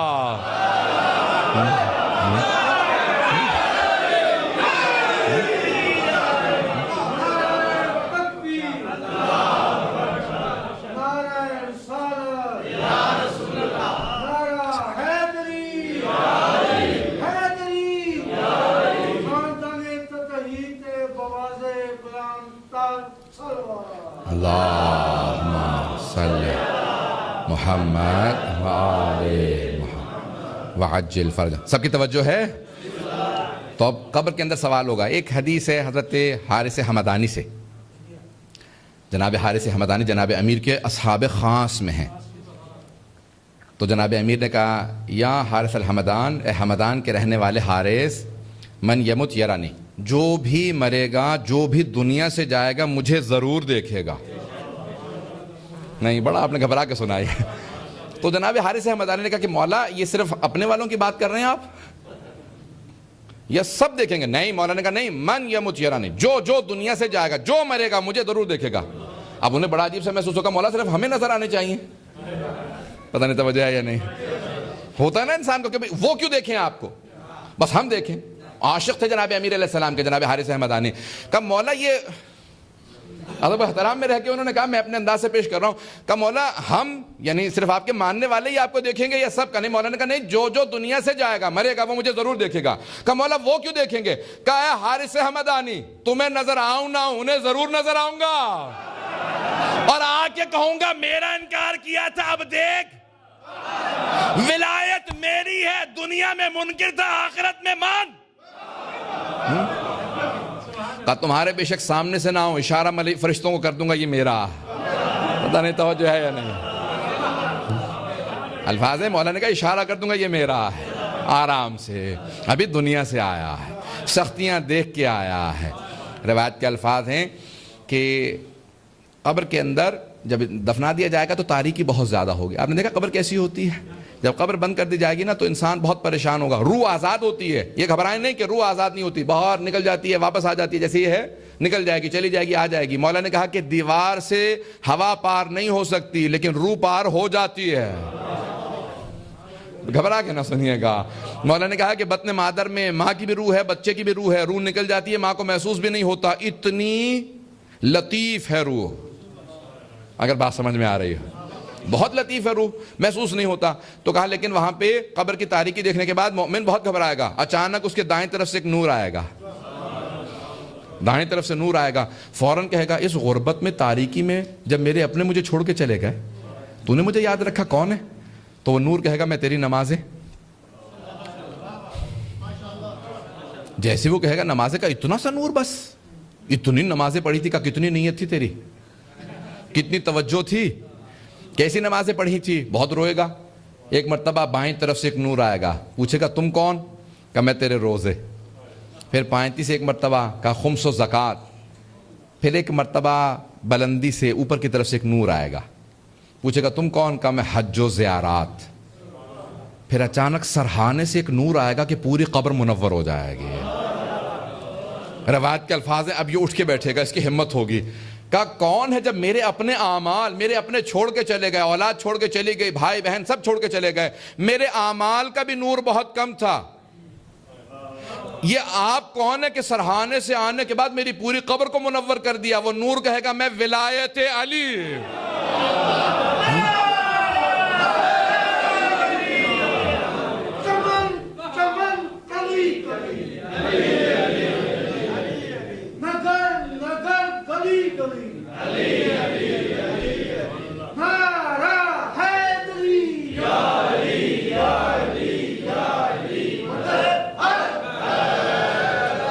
اب غور سے سنیے گا اس بات کو. بہت سے لوگ کہہ دیتے ہیں کہ نہیں ہم گناہگاروں کے لیے ہیں ولایت علی، مولا ہمارے گناہگاروں کے لیے ہیں، بعمل لوگوں کو ضرورت نہیں ہے شفاعت کی. نہیں، بعمل ہی لوگوں کو ضرورت ہے. پتہ نہیں توجہ ہے یا نہیں. بہت سے لوگ کہہ دیتے ہیں بھئی تم لوگ تو بخشے جاؤ گے، تمہارے اعمال ہیں، یہ ہم لوگ جو بے عمل لوگ ہیں ہمارے. نہیں، کوئی بخشا نہیں جائے گا بغیر شفاعت آل محمد کے. کوئی نہیں بخشا جائے گا. عزیزان گرامی، تمام اعمال کی قبولیت کے لیے ولایت امیر المومنین شرط ہے، تمام اعمال کی قبولیت کے لیے. اب ایک مرتبہ قبر میں حساب کتاب ہوگا وہاں. عزیزان گرامی، روز قیامت ایک مرتبہ جب سور پھونکا جائے گا، ظہور ہوگا، سب کو محسوس ہوگا، قبروں سے سب لوگ. یہاں تک روایت کے الفاظ ہیں اگر آپ کسی مرحوم کا یہاں تذکرہ کریں، یہاں ذکر کریں تو ان کی روح یہاں آ جاتی ہے. مومن اگر ہوگا اس کی روح آزاد ہوتی ہے، فوراً وہاں پہنچ جائے گی. عزیزان گرامی، روز قیامت سور پھونکا جائے گا، روز قیامت کا دن ہوگا، ساری قبروں سے سب کو محشور کیا جائے گا. آخر میں اگر مجھے یاد رہے تو چند جملے مصاحب کے ذہن میں آ رہے ہیں تو، لیکن روایت کے الفاظ ہیں حتیٰ انبیاء کو، ائمہ کو، شہداء کو، صالحین کو، صدیقین کو، بیویوں کو، سب کو محشور کیا جائے گا. جناب سیدہ کے استقبال کے لیے 70,000 حوریں نازل ہوں گی. چاروں طرف سے بی بی کو جھرمٹ ملیں گی کہ پروردگار نے میدان محشر میں آپ کے لیے سواری کا انتظام کیا. ختم مرتبہ چھٹے ماں فرماتے ہیں میری دادی کے لیے نور کی اونٹنیں نازل ہوگی اور ایک حلہ ہوگا جسے آپ لوگ اماری کہتے ہیں، پردے کا اہتمام ہوگا. کہا بڑے اہتمام کے ساتھ. کہا سب کو محشور کیا جائے گا جناب امیر کے استقبال کے لیے، انبیاء کے سب کے استقبال کے. لیکن ایک ایسی ہستی ہیں جنہیں روز قیامت خدا کہے گا خبردار فرشتوں اسے مت لانا، وہ زمین کا ٹکڑا اٹھا لاؤ جہاں یہ ہے. تو فرشتے کہیں گے پروردگارہ حسین کو محشور نہیں کرنا، خدا کہے گا نہیں، یہ بڑا زخموں سے چور چور ہے. وہ پورا بقعہ عربی کے الفاظ ہیں، وہ زمین کا پورا ٹکڑا، خدا کہے گا وہ کربلا کا ٹکڑا لے آؤ، میں نہیں چاہتا حسین کو اٹھایا جائے. تو بڑے اہتمام کے ساتھ جناب سید الشہداء کو اس پورے زمین کے ٹکڑے کو اٹھا کے لے جایا جائے گا میدان. اب میں آخر میں پیش کروں گا کہ جناب سید کے جو الفاظ ہیں، کیونکہ میں جانتا ہوں مصاحب آخر میں تفصیل سے پیش کروں گا، مجھے اگر یاد نہ رہے تو کوئی نہ کوئی یاد دہانی کراتے تاکہ میں تفصیل سے پیش کر سکوں یہ جناب سید الشہداء کے وہ مصاحب. تو اب روایت کے الفاظ ہیں، سور پھونکا جائے گا، سب محشور ہوں گے، 50,000 دن تک وہ دن جاری رہے گا اور سب کے سب حساب کتاب دیں گے. تو جب جناب ختمی مرتبہ یہ جملے کہہ رہے تھے نا کہ ہر آدمی حساب کتاب دے گا اور سب کو محشور کیا جائے گا اور سب اپنے آپ کو چھپاتے پھر رہے ہوں گے، بہت سو کے لیے لباس کا بھی اہتمام نہیں ہوگا. تو ایک مرتبہ مستورات میں رونے کی آواز آئی. پیغمبر نے پوچھا کیا بات ہے؟ کہا یا رسول اللہ آپ کی چچی زمین پہ بے ہوش ہو کے گر گئی ہیں. کہا ذرا پردے کا اہتمام کرو، میں اندر آنا چاہتا ہوں.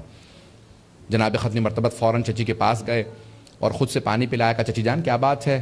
کہا کہ بھتیجے بھی آپ نے کہا کہ روز قیامت لوگ اس حالت میں آئیں گے، مجھ سے برداشت نہیں ہوا. کہا چچی جان آپ کے لیے پورا اہتمام ہوگا، آپ علی کی ماں ہیں، بڑا اہتمام ہوگا. دیکھیں جناب فاطمہ بنت اسد کے لیے بار بار پیغمبر اسلام کا ایک اس طرح سے اہتمام بتانا، اور بی بی کا زہد و تقوی دیکھیں کہ مادر امیر المومنین ہوتے ہوئے بی بی نے وہ کچھ دیکھا ہوگا جو کائنات میں کسی نے نہیں دیکھا.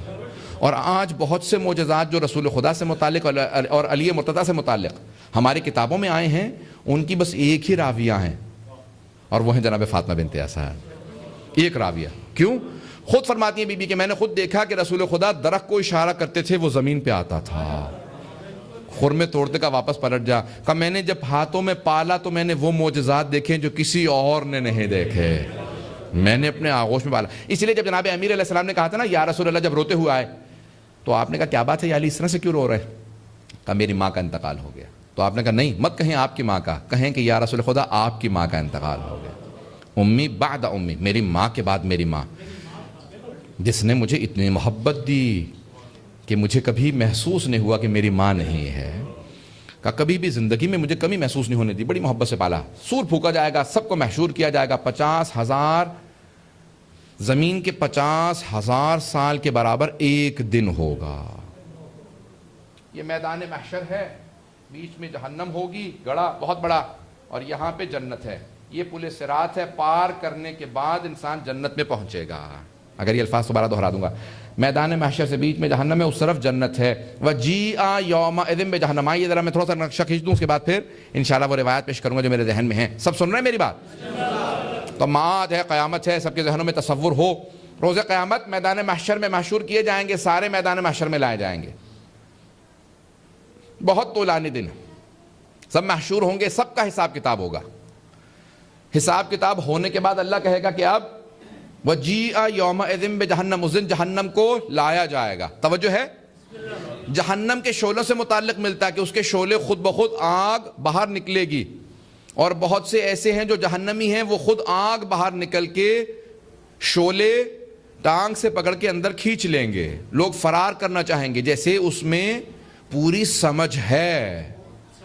پتہ نہیں اگر بات واضح ہو رہی، جیسے ایک بہت بڑا کوئی اژدہا ہو جس کے اندر بہت بڑا اس کا کوئی پیٹ کھلا ہے اور ایک مرتبہ اشارے مل رہے ہیں کہ وہ جو ہے دیکھتا جاتا ہے اور کھینچتا ہے. مخلوق ہے اس وقت موجود ہے، جہنم بھی جنت بھی، دونوں مخلوقان معصوم کے الفاظ ہیں، اس وقت موجود ہیں. کوئی یہ نہ کہے کہ بنائے گا اللہ ہوگی یا خیال میں ہوگی، نہیں، موجود ہے. جیسے زمین ہے اسی طرح سے جنت ہے، اس طرح جہنم ہے، موجود ہے. کہ ایک مرتبہ وَجِیعَ یَوْمَئِذٍ بِجَہَنَّمَ، اس دن جہنم کو لایا جائے گا. آیا کوئی زمین کا ٹکڑا ہے، کوئی جانور ہے، کیا ہے؟ مخلوق ہے. لایا جائے گا اور وہ خود بخود شعلے نکلتے جائیں گے، جو مستحق ہوگا جہنم کا وہ کھینچتی چلی جائے گی. روایت کے الفاظ ہیں اس کے کنارے پہ میدان محشر میں جناب امیر کھڑے ہوں گے جہاں پل صراط ہوگا، اور مولا جہنم کو آواز دے کے کہا کریں گے یا نار، اے جہنم، ھذا لی وھذا لک، اشارہ کر کے کہا کریں گے یہ میرا ہے، اسے چھونا مت. اشارہ کر کے کہیں گے ھذا لی، یہ میرا ہے، خبردار اسے چھونا مت. ھذا لک، یہ تیرا ہے، اسے چھوڑنا مت. پتہ نہیں توجہ ہے یا نہیں. پل صراط پہ کھڑے ہوں گے، جس سے متعلق آپ نے سنا کہ بال سے زیادہ باریک، تلوار سے زیادہ تیز. یہ پل صراط پار کرنا ہوگا جنت میں جانے کے لیے. بہت بڑی ہے جہنم، بہت بڑی، کیونکہ اکثریت جہنم میں جانے والوں کی ہے. تو اس لیے اکثریت کا کبھی بھی کوئی بہت زیادہ ڈنکا نہ بجائے. پتہ نہیں بات واضح ہو رہی ہے. اکثرہم لا یعقلون، اکثر میں تو عقل ہی نہیں ہے، اکثرہم لا یتدبرون، اکثریت جو ہے وہ سوچتے نہیں ہے، اس لیے اکثریت کا کبھی بھی کوئی ہمارے سامنے تذکرہ نہ کرے کہ ہمیں اکثریت سے ڈرا دیا جائے۔ اکثریت دنیا کے اندر مشرکین کی ہے، کفار کی ہے، خاص ہوں گے وہ بندے کے جو جنت میں پہنچیں گے، اور بغیر شفاعت علی کے کوئی بھی جنت میں نہیں جائے گا۔ اب پولیس صراط پہ جناب امیر کھڑے ہوں گے، بعض ایسے گنہگار ہوں گے کہ گر جائیں گے پولیس صراط سے، بعض ایسے ہوں گے گنہگار، اتنے گنہگار ہوں گے تو مولا جنت میں پہنچنے کے بعد کہیں گے جہنم وہ جو میرا تھا اسے لوٹا۔ پتہ نہیں توجہ ہے یا نہیں؟ پروردگارہ تیرا شکر ہے علی جیسا امام ہمارا امام۔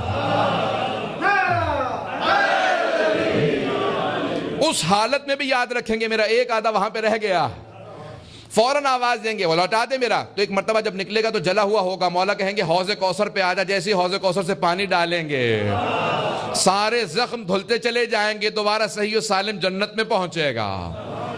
کہ اگر کوئی ایسا ہوا بہت گنہگار، عزیزان گرامی، جناب امیر علیہ السلام حوض کوثر پہ پہنچیں گے، شافع روز محشر جناب رسول خدا پوچھیں گے یا علی کس کس کو جنت میں جانا ہے، فیصلہ کرتے جائیے۔ اور روز قیامت 4 علم بلند ہوں گے، 4 علم بلند ہوں گے، اور ان چاروں کے ایک کوئی نہ کوئی اس کا حامل ہوگا، علم دار ہوگا، جسے آپ لوگ علمدار کہتے ہیں نا اردو میں، ہر علم کا ایک علمدار ہوگا۔ ختمی مرتبت خود آ کے میدان محشر میں چاروں جو علم بردار ہوں گے نا ان سے سوال کریں گے کہ ذرا بتا یہ تیرے ساتھ جو لوگ ہیں، پہلے علم کے نیچے آ کے سوال کریں گے، وہ جو پرچم ہوگا، جھنڈا ہوگا، بتاؤ میں دنیا میں کہہ کے گیا تھا انی تارکن فیکم الثقلین کتاب اللہ و عترتی اہل بیتی، میں اللہ کی کتاب اور اپنی عترت اپنے اہل بیت چھوڑے جا رہا ہوں، بتاؤ تم نے قرآن و اہل بیت کا کیا کیا؟ تو پہلے گروہ والے کہیں گے کہ نہ ہمیں قرآن کا پتہ تھا نہ اہل بیت کا، تو پیغمبر فوراً کہیں گے کہ سیاہ چہرے لے کے جہنم میں چلے جاؤ، تمہارے لیے کوئی شفاعت نہیں۔ دوسرے گروہ سے سوال کریں گے بتاؤ قرآن و اہل بیت کا کیا کیا؟ وہ کہیں گے قرآن بہت حفظ کیا، بہت پڑھا، لیکن اہل بیت ہمیں معلوم ہی نہیں تھے، پیغمبر کہیں گے تمہارے لیے بھی شفاعت نہیں ہے۔ تیسرے گروہ سے پوچھیں گے قرآن و اہل بیت کا نہیں، اہل بیت کو مانتے تھے، قرآن ہم نے چھوڑ دیا تھا، کہا تمہارے لیے بھی شفاعت نہیں۔ چوتھے گروہ کے پاس آئیں گے بتاؤ قرآن و اہل بیت، تو ان کے علم بردار علی ابن ابی طالب ہوں۔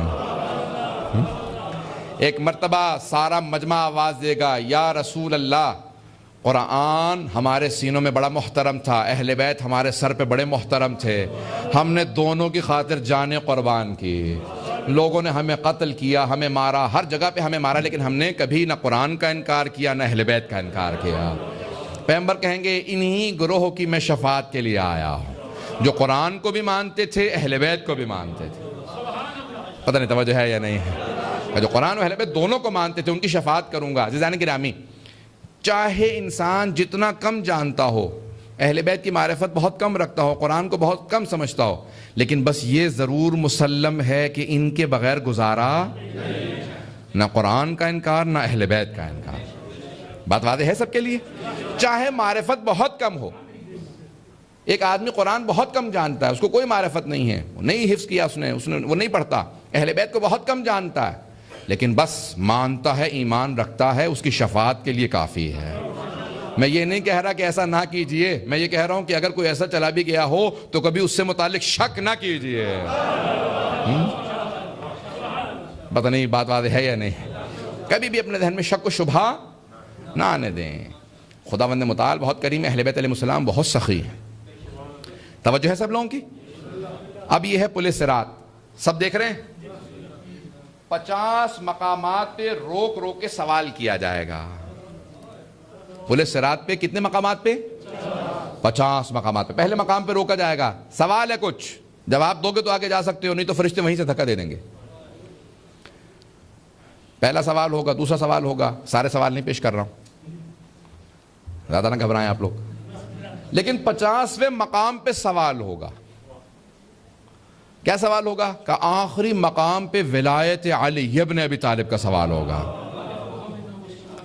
وقفوہم انہم مسئولون، ان کو روک دو، ان سے سوال کیا جائے گا۔ کیا سوال کیا جائے گا؟ بتاؤ علی کی ولایت کو مانتے تھے؟ صحیح بخاری کے اندر روایت ہے، صحیح بخاری کے اندر روایت ہے کہ ایک مرتبہ بہت بڑے بڑے بزرگ لوگ ہوں گے، پیغمبر کہیں گے اصحابی اصحابی، یہ میرے اصحاب ہیں، ان کی ماتھے کی پیشانی کے بالوں کو فرشتوں نے پکڑ رکھا ہوگا، تو فوراً پیغمبر اسلام کہے گا رک جاؤ، یہ میرے اصحاب ہیں. فرشتے کہیں گے کہ یا رسول اللہ، میں نہیں کہہ رہا ہوں، صحیح بخاری میں لکھا، یا رسول اللہ آپ کو نہیں پتا آپ کے بعد انہوں نے کیا کیا؟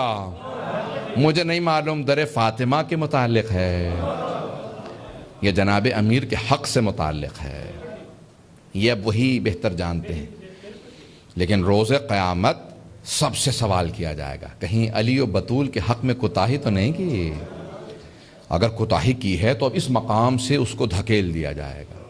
اور اگر کسی نے زیادتی نہ کی ہو تو ایک مرتبہ در جنت پہ سارے لوگوں کے استقبال کے لیے جناب امیر علیہ السلام کھڑے ہوں گے. جوانان جنت کے سردار امام حسن حسین ہوں گے. چلیں اس سے پہلے کہ میں اور آگے بڑھاؤں بات کو، یہاں پہ جو الفاظ لکھے ہیں نا بڑے بڑے بعض بزرگ علماء نے، شیعہ سنی علماء نے، مرحوم مولانا اسماعیل دیوبندی صاحب کی کتاب میں دیکھ رہا تھا میں، تو انہوں نے ایک جگہ جملہ لکھا ہوا تھا، کہا کہ اگر کوئی دشمن علی پہنچ بھی گیا نا غلطی سے، میں ان کے الفاظ پیش کر رہا ہوں، ان کا آپ کو مزاج پتہ ہے، تو وہ کہتے ہیں اگر وہ غلطی سے پہنچ بھی گیا تو جنت میں نہیں جائے گا.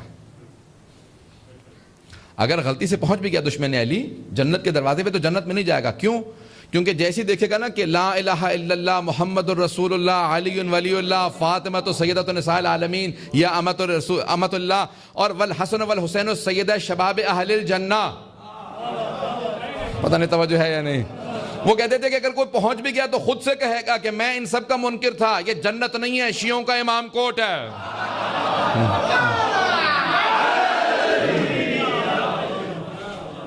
وہ کہتے تھے کہ اگر کوئی پہنچ گیا غلطی سے، پتہ نہیں توجہ ہے یا نہیں. تو اب یہ جنت ہے، جنت اطلب الجنت بالعمل لا بالعمل، امیدوں سے نہیں بلکہ عمل سے جنت کو حاصل کیجئے. اور سب سے زیادہ لَتُسْأَلُنَّ يَوْمَئِذٍ عَنِ النَّعِيمِ، سورہ تکاثر ہے. سب کی توجہ ہے میرے ساتھ؟ تب سورہ تکاثر ہے، سورہ تکاثر. تکاثر یعنی کثرت، الہاکم التکاثر. قیامت کے نقشے دیکھنے والے القاریہ پڑھیں، التکاثر پڑھیں. بسم اللہ الرحمن الرحیم. الہاکم التکاثر، دنیا کے اندر کثرت نے تمہیں ہلاک کر دیا ہے. حتی زرتم المقابر، یہاں تک کہ تم قبروں کی زیارت کے لیے پہنچو گے. یعنی کچھ نے یہاں پہ تفسیر یہ کی ہے جب تم مر جاؤ گے تب تک تم کثرت کی طلب کرتے رہو گے، جب تک مر نہ جاؤ. حتی زرتم المقابر کلا سوف تعلمون، ان قریب، نہیں ان قریب تمہیں پتہ چل جائے گا کہ کیا ہونے والا. ثم کلا سوف تعلمون، پھر اللہ کہتا ہے نہیں، پھر ہرگز نہیں، تم دنیا میں جتنے بھی غافل ہو جاؤ تمہیں پتہ چل جائے گا کیا ہونے والا. ثم کلا سوف تعلمون کلا لو تعلمون علم الیقین، اگر تم علم یقین رکھتے ہوتے، لترون الجحیم، تو تم جہنم کا نظارہ کر رہے ہوتے. اگر یقین کی، بہت سے لوگ کہتے ہیں کہ ائمہ علیہ السلام جانتے ہیں یا نہیں جانتے. اللہ کہہ رہا ہے نہیں، جو علم یقین بھی رکھتا ہے وہ بھی جنت و جہنم کا نظارہ کر کے بتا دیتا. نہیں. میں تھوڑا سا اور وضاحت کر دیتا ہوں. پیغمبر کے ایک صحابی ہیں زید بن حارثہ، زید بن حارثہ نام یاد رکھیے گا، صحابی رسول ہیں. اب سارے کے سارے لوگ جاگے دیکھنے لگے ان کے حلقے پڑے ہوئے ہیں، چہرے پہ عجیب و غریب ایک نور ہے، آنکھیں دمک رہی ہیں اور عجیب و غریب ان کے سانس کے اندر خوشبو ہے. کہا کہ یا رسول اللہ یہ زید ابن حارثہ کی کیا کیفیت ہو گئی ہے، یہ عجیب و غریب لگنے لگا ہے، محسوس ہوتا ہے کہ یہ کوئی فرشتہ ہے. پیغمبر اسلام نے مسکرا کے دیکھا، کیف اصبحت، یہ ابن حارثہ ہے، حارثہ کے بیٹے صبح کیسے کی ہے تم نے، کس حالت میں صبح میں داخل ہوئے؟ کہ اصبحت موقنا یا رسول اللہ، یا رسول اللہ میں یقین کے درجے پہ فائز ہو گیا. نہیں میں یقین کے درجے پہ فائز ہو گیا ہوں. معصومین کا درجہ بہت بالا تر ہے، یہ صحابی رسول خدا ہیں. کہ میں یقین کے درجے پہ فائز ہو گیا ہوں. میں نے کہا تیرے یقین کی علامت کیا ہے؟ کہا یا رسول اللہ میں جنت بھی دیکھ رہا ہوں، جہنم بھی دیکھ رہا ہوں. کا سورۃ تکاثر میں یہی آیا ہے کہ لترون الجحیم، تو تم جہنم، جہنم کی دیکھ کے بتا دو گے کہ جہنم ہے. کہا یا رسول خدا اگر آپ چاہیں تو آپ کے صحابہ میں بتا سکتا ہوں کون جنت میں جا رہا ہے کون جہنم میں. وہ کبھی نہ کہتے میں سب کا بتاؤں گا کون جنتی کون دوزخی، اگر سارے جنتی ہوتے.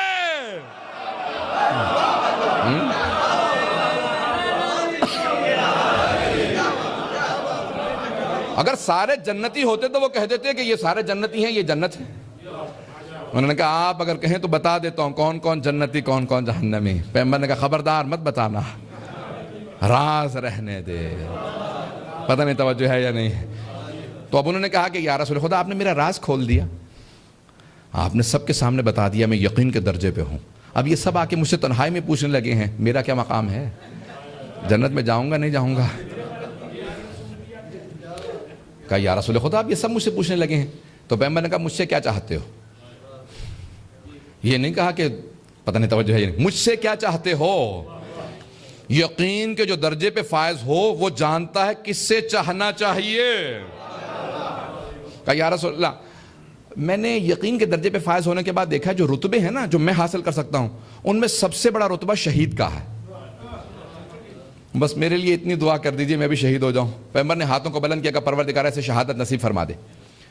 اگلا جو پہلا غزوہ اس کے بعد ہوا اس میں سب سے پہلے شہید زید ابن حارثہ، اور ایک اور صحابی تھے رسول خدا کے سعد بن معاذ، ان کو یا اور دوسرے صحابہ کو رسول خدا نے آہستہ سے کر کے نا بتانا شروع کیا. کہا تجھے بتا دیتا ہوں، یہاں تک کہ اہل سنت میں مشہور ہے کہ ایک صحابی ایسے تھے کہ سب صحابہ کہتے تھے اس کو دیکھنا، جس کے جنازے میں یہ جائے اس کے جنازے میں جانا، جس کے جنازے میں نہ جائے اس کے جنازے میں نہ جانا. کہا کیوں؟ کہا یہ مومنوں کے جنازوں میں جاتا ہے منافقین کے نہیں.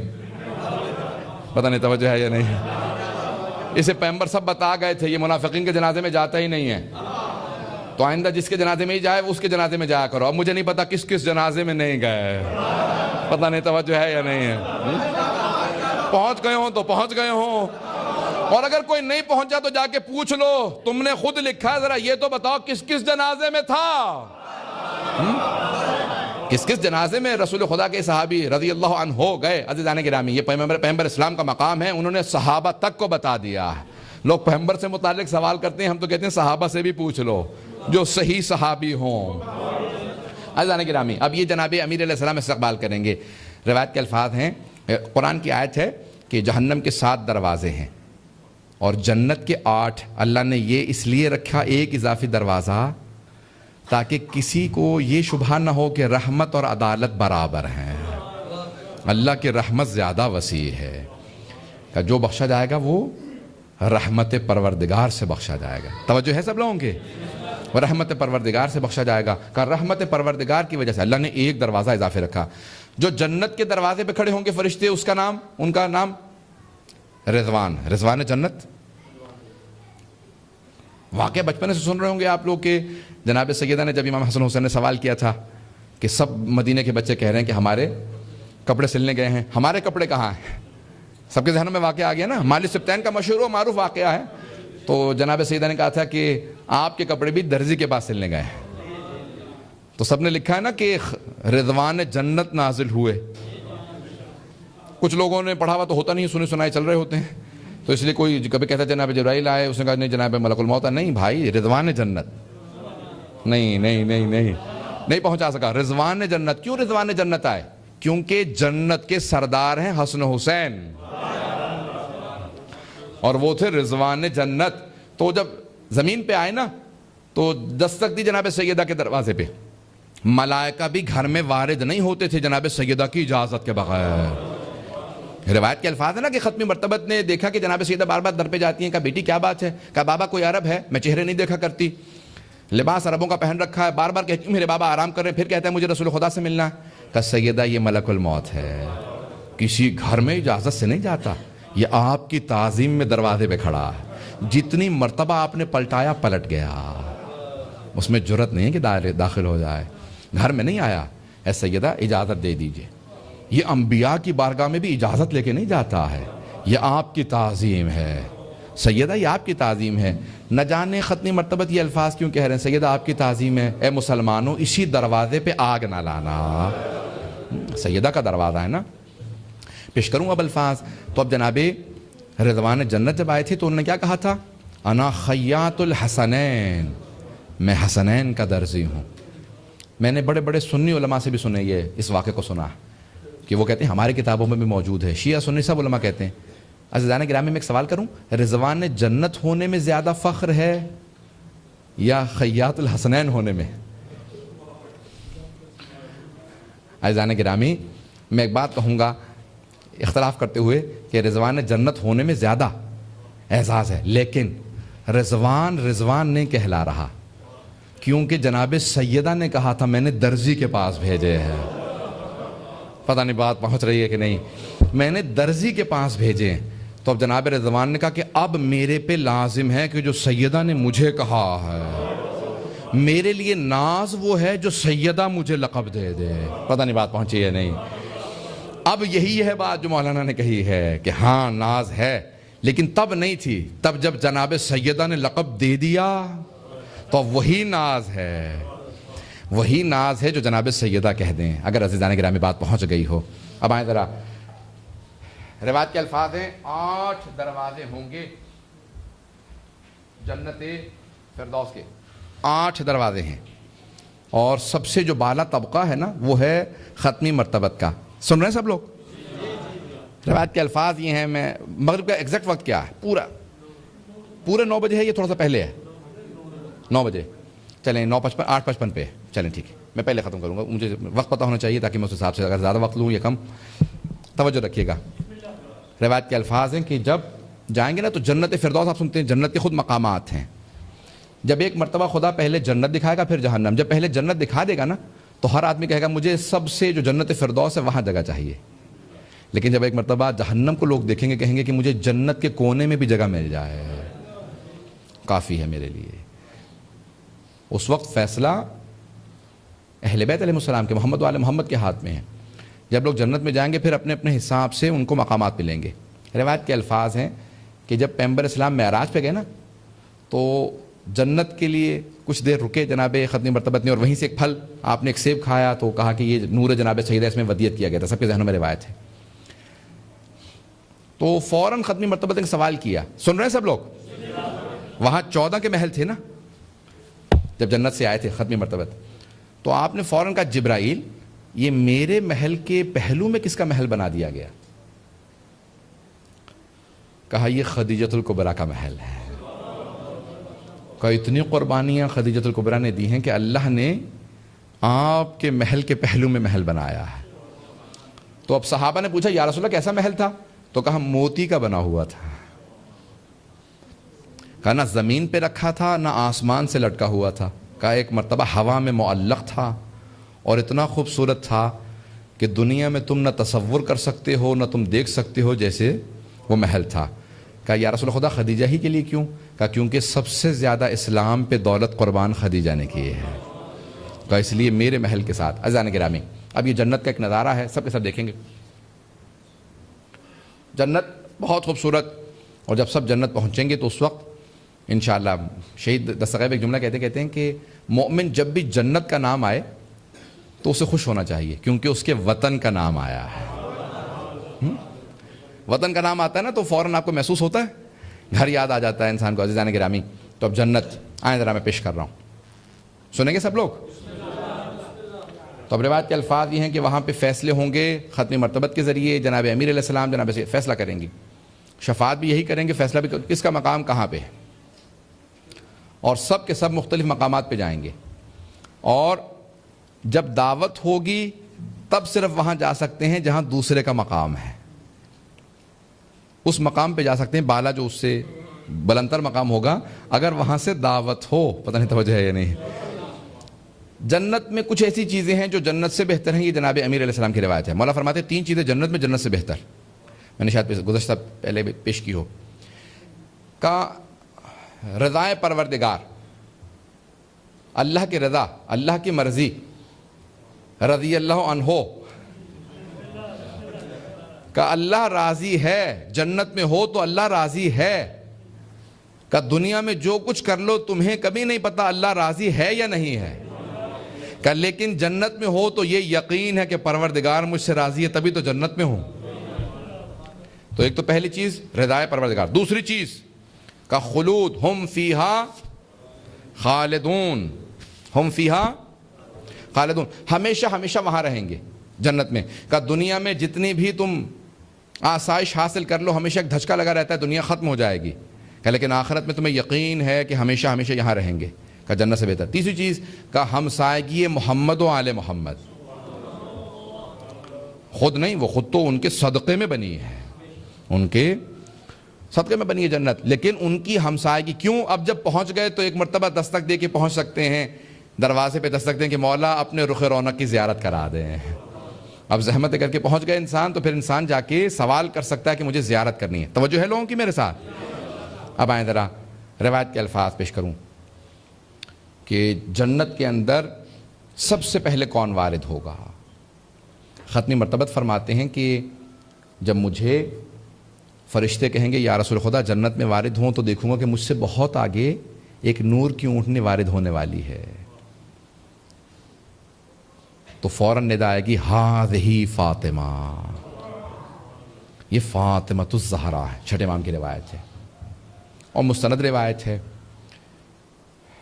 کہ اس وقت میری بیٹی فاطمہ جب خداوند متعال اجازت دے گا تو خدا کی بارگاہ میں کہیں گی پروردگارہ میں تب تک جنت میں نہیں جاؤں گی جب تک کہ میرے بیٹوں کے رونے والے، میرے دونوں بیٹوں کے عزادار جنت میں نہ چلے جائیں۔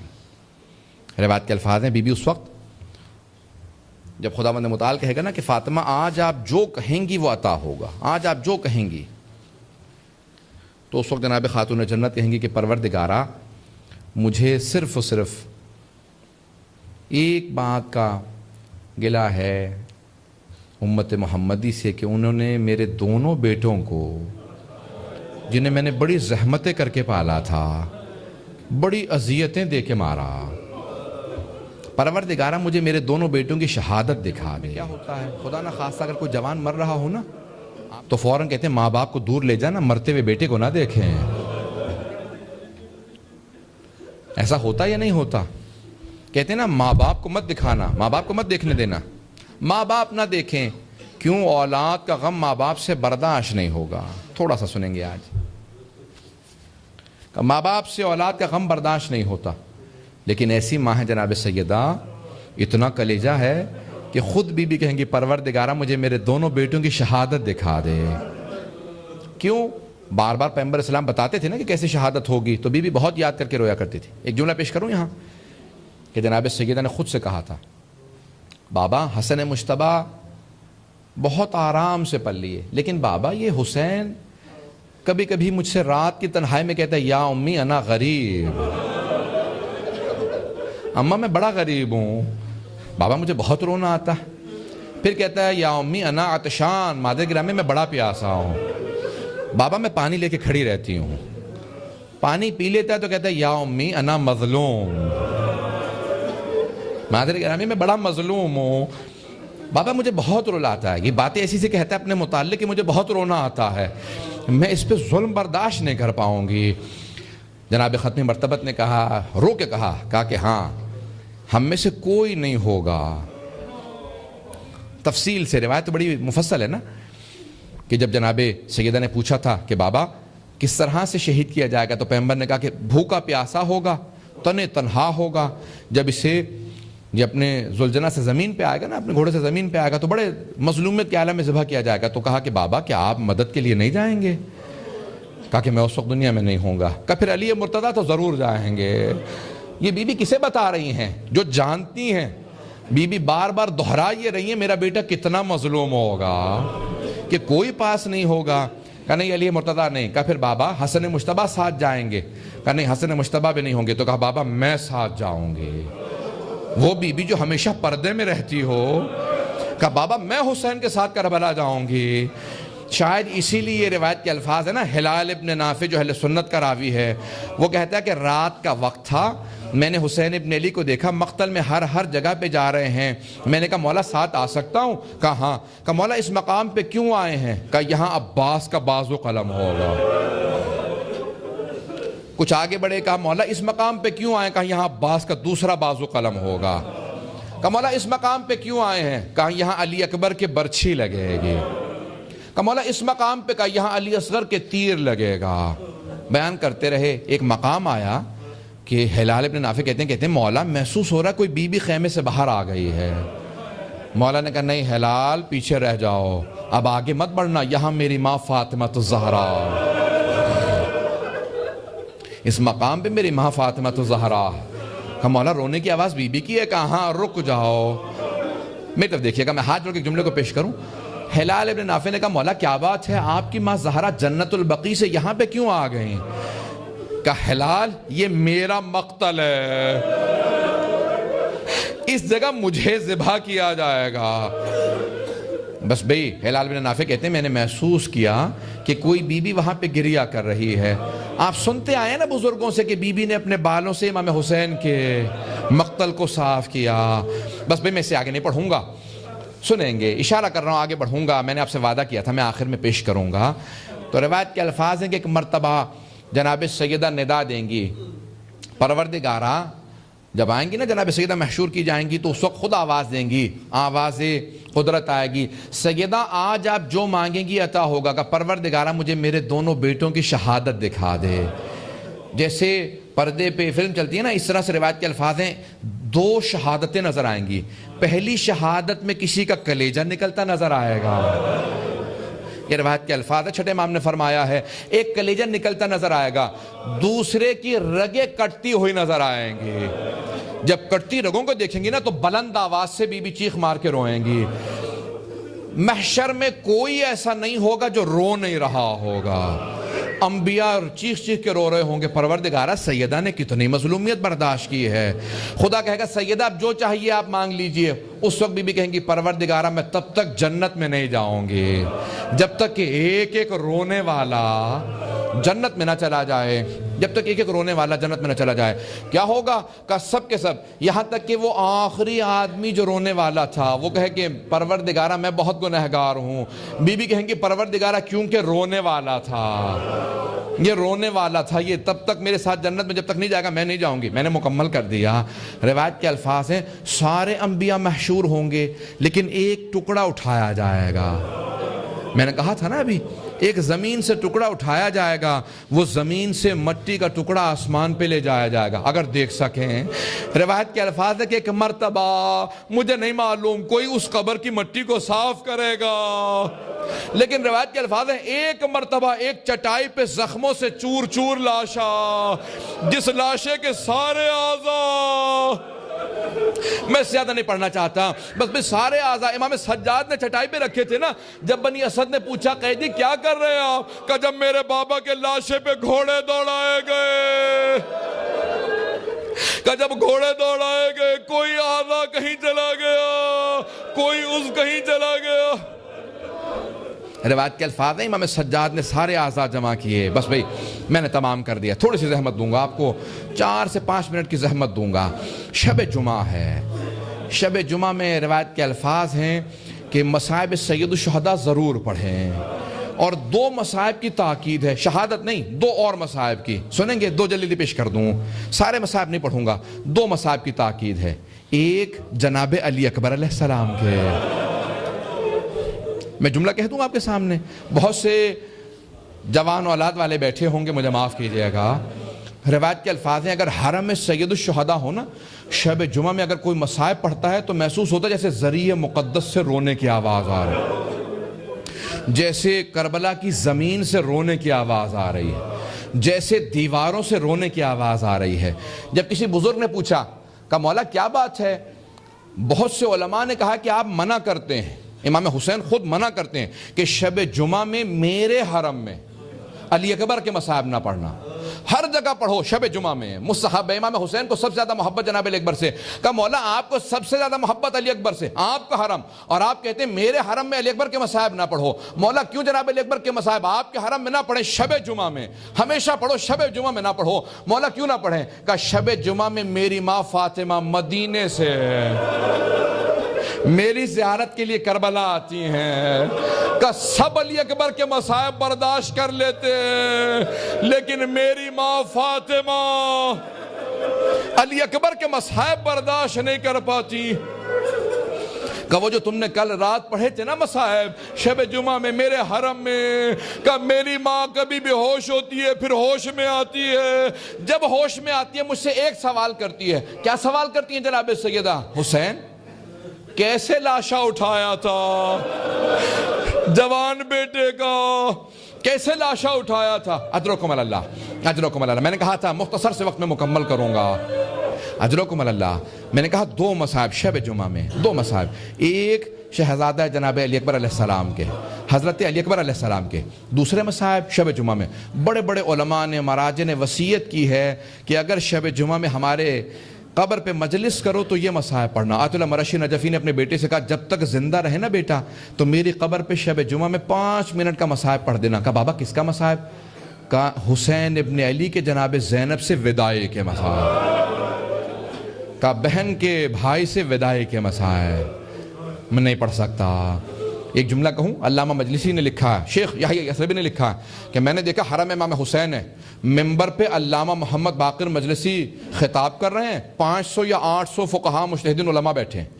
مجلس جیسے مکمل ہوئی نا، کہ مسائل پڑھنا چاہتا ہوں، امامہ اتارا تو کوئی حرم کے اندر سے باہر آیا، کہا اے محمد باقر مجلسی میں آیا نہیں ہوں، مجھے بھیجا گیا۔ کہا حرم میں جناب سیدہ موجود ہے۔ بی بی کہتی ہیں محمد باقر مجلسی سے کہو مجھے میرے بیٹے کے میری بیٹی سے وداع کے مصائب سنا دے۔ یہ وہ مصائب ہے جناب سیدہ سننا چاہتی ہیں۔ میں سارا مصائب نہیں پڑھوں گا، سارا مصائب، وقت نہیں ہے، شب جمعہ ہے، آپ اعمال کر رہے ہیں نا، آج تو اعمال کی شب ہے، آج گریے کی شب ہے، آج رونے کی شب ہے۔ اگر کسی کا کوئی عزیز چلا گیا ہو تو آج اپنے رونے کا ثواب اسے بخش دے، اپنے ماں باپ کو ثواب میں شریک کر لیجئے گا، کہیے گا پروردگارہ ہمارے ناسوں کا ہدیہ ہمارے ماں باپ کو چلا جائے، اپنے ماں باپ کو ثواب دے دیں، اپنے بزرگوں کو، اجداد کو آج کے رونے کا ثواب دیجئے گا۔ آج کے اس گریے کا میرا وعدہ ہے بہت ثواب ملے گا، آج کا گریہ رد نہیں ہوگا، جو دعا ہو جو پریشانی ہو مانگ لیجئے گا۔ آج جناب زینب کا صدقہ ہے نا، آج اس بی بی کے جملے پیش کر رہا ہوں، مجھے معاف کیجئے گا۔ امام حسین کی 3 وداعیاں ہیں، 3 وداعیاں ہیں۔ پہلی جناب سید سجاد سے، جب آئے نا اس خیمے میں جہاں امام سجاد ایک چٹائی پہ لیٹے ہوئے تھے، جیسے آئے جناب سید سجاد نے بابا کو دیکھا، کہتے ہیں میں نے دیکھا میرے بابا سر سے لے کے پاؤں تک لہو لہان ہیں، فوراً میں نے آوازی پھپھی اماں میرا عصا لا دیجئے، میری تلوار لا دیجئے۔ جناب زینب کبریٰ آئیں، پوچھا بیٹا تلوار کیوں چاہیے، عصا کیوں چاہیے؟ کہا عصا اس لیے چاہیے کہ مجھ سے کھڑا نہیں ہوا جا رہا، میں سہارا لے کے کھڑا ہونا چاہتا ہوں بابا کی تعظیم میں۔ امامت کے وارث ہے نا، اللہ نے امامت کو بچانے کے لیے ان پہ غشی طاری کر رکھی تھی تاکہ امامت بچ جائے۔ کہا دوسرے تلوار اس لیے چاہیے میں اپنے بابا کا دفاع کروں گا، میرے بابا امام ہے۔ امام سید الشہداء نے کہا کہ نہیں بیٹا آپ پہ احترام ساقط ہے، تعظیم ساقط ہے، آپ اس وقت بیمار ہیں۔ تو اس وقت فوراً سوال کیا، کہا این اخی علی الاکبر، میرا بھیا علی اکبر کہاں ہے؟ جانتے ہیں اگر کوئی انسان کسی دوسرے کو مصائب میں دیکھے کس کا پوچھتا ہے؟ اس کا پوچھتا ہے جس کے متعلق یقین ہوتا ہے کہ اس کے ہوتے ہوئے یہ مصائب نہیں آ سکتا تھا۔ سب سے پہلے پوچھا، کہا این آخی علی الاکبر، میرا بھیا علی اکبر کہاں ہے؟ تو فوراً جناب سید الشہداء نے قد ذبح، انہیں ذبح کر دیا گیا۔ کہا این حبیب ابن مظاہر، کہا حبیب ابن مظاہر کہاں ہے؟ کہا کہ قد قتل، انہیں بھی شہید کر دیا گیا۔ کہا این مسلم ابن اوسجا، کہا مسلم ابن اوسجا کہاں ہے؟ کہا کہ وہ بھی ذبح کر دیا گیا۔ کہا سب سے آخر میں جب سب سے ناامید ہو گئے نا کہ اب کوئی نہیں رہا، کہا ایک ایسا سہارا ہے جو کسی غیر کے بھی کام آتا ہے، کوئی غیر راہ چلتا بھی پکار لینا وہ مدد کے لیے ضرور جاتا ہے۔ تو 2 مرتبہ کہا این این عمی العباس، بابا میرے چچا عباس کہاں ہے؟ تو اس وقت جناب سید الشہداء نے کہا سجاد کب تک پوچھتا رہے گا، میں کب تک بتاتا رہوں گا، خیموں میں صرف مردوں میں تو باقی ہے یا کچھ دیر کا مہمان میں؟ بس بھئی یہ ایک وداعی، میں تفصیل میں نہیں جا سکتا، میں نے وعدہ کیا تھا مختصر کروں گا، میں سارا مصائب چھوڑ رہا ہوں، اب میرے ساتھ رہیں گے، ذرا ہاتھ جوڑ کے جملہ پیش کروں۔ امام سجاد کہتے ہیں کہ آخری لحظے میں میرے بابا نے کہا کہ سجاد جب مدینے واپس جانا نا میرے شیعوں سے ملنا، تو کہنا شیعتی مہما شربتم ما عذب فذکرونی، میرے شیعوں کو میرا ایک سلام دے کے پیغام دے دینا، اے کاش میرے شیعوں جب بھی ٹھنڈا پانی پیو نا مجھ غریب کی پیاس کو ضرور یاد کرنا۔ یہ پہلا کام کہا۔ دوسرا کام کہا یا لیتکم فی یوم عاشورہ جمیعا تنظرونی، وقت نہیں ہے، کہا ہے میرے شیعوں کاش تم میدان کربلا میں ہوتے، مولا ہوتے تو ہم کیا کرتے آپ پہ جان قربان کر دیتے۔ مولا نے کہا نہیں، نہ بھی تم قربان ہو سکتے تو اے کاش ایک لحظہ ضرور دیکھتے، ایک لحظہ۔ مولا کون سا لحظہ؟ جب میں اپنے بچے کے لیے پانی مانگ رہا تھا، کیف استسقی لطفلی فابوا ان یرحمونی، اے کاش تم دیکھتے میں نے علی اصغر کے لیے پانی کیسے مانگا تھا۔ بس بھی میں نے تمام کر دیا۔ کہا پہلے امام نے کیا کہا پہلی وداعی جناب سید سجاد سے، سارا مصاحب میں نے چھوڑ دیا. دوسری وداعی کے 2 جملے. آئے اس خیمے میں جہاں جناب زینب کبریٰ تھیں. ایک مرتبہ دونوں بہن بھائی مل کے بہت روئے، بلند آواز سے رونے لگے. جناب سید الشہداء بلند آواز سے نہیں روتے تھے. پہلی مرتبہ میدان کربلا میں بلند آواز سے جناب علی اکبر کے برچھی کھانے پہ روئے. تو کہا کہ بلند آواز سے روئے، بہت زیادہ پیار کیا، جناب زینب کو بہت پیار کیا، پیشانی کو چومتے جاتے تھے، کلائیوں کو چومتے تھے. کسی نے پوچھا یہ کلائیوں کے اتنے بوسے کیوں دیتے تھے؟ اگر میری طرف دیکھ سکے. مولا بار بار بہن کو پیار کرتے تھے نا، تو ہاتھ اٹھاتے تھے، کلائیوں کو بہت چومتے تھے، کبھی اس طرف سے، کبھی سیدھا ہاتھ، کبھی الٹا ہاتھ، بار بار. تو کسی نے کہا کیونکہ مولا جانتے تھے ان میں رسیوں نے بندھنا ہے، اسی لیے کلائیوں کے بہت بوسے دیتے تھے، بار بار بہن کی کلائیوں کو چومتے.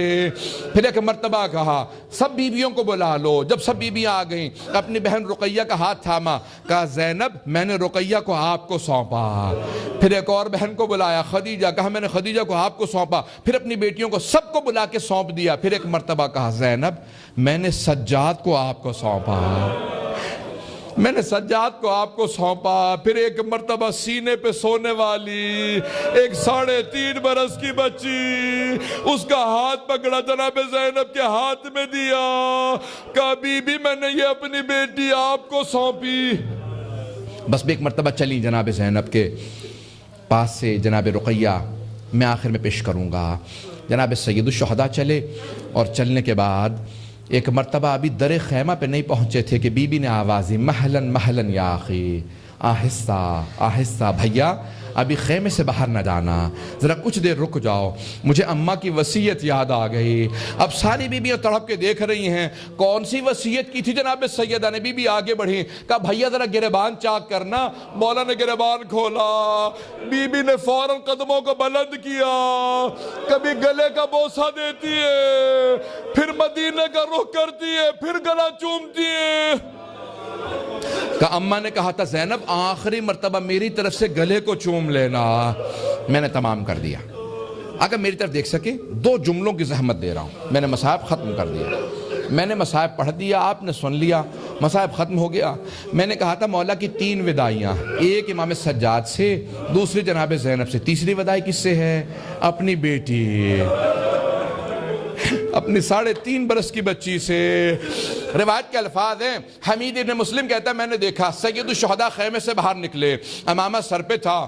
ایک مرتبہ نظر یمین و شمالا، پہلے دائیں طرف دیکھا، پھر بائیں طرف دیکھا، پھر بڑی حسرت سے کہا او عباس، او علی اکبر، او قاسم، میں نے تم سب کو سوار کرایا تھا، مجھے کوئی سوار کرانے والا نہیں ہے.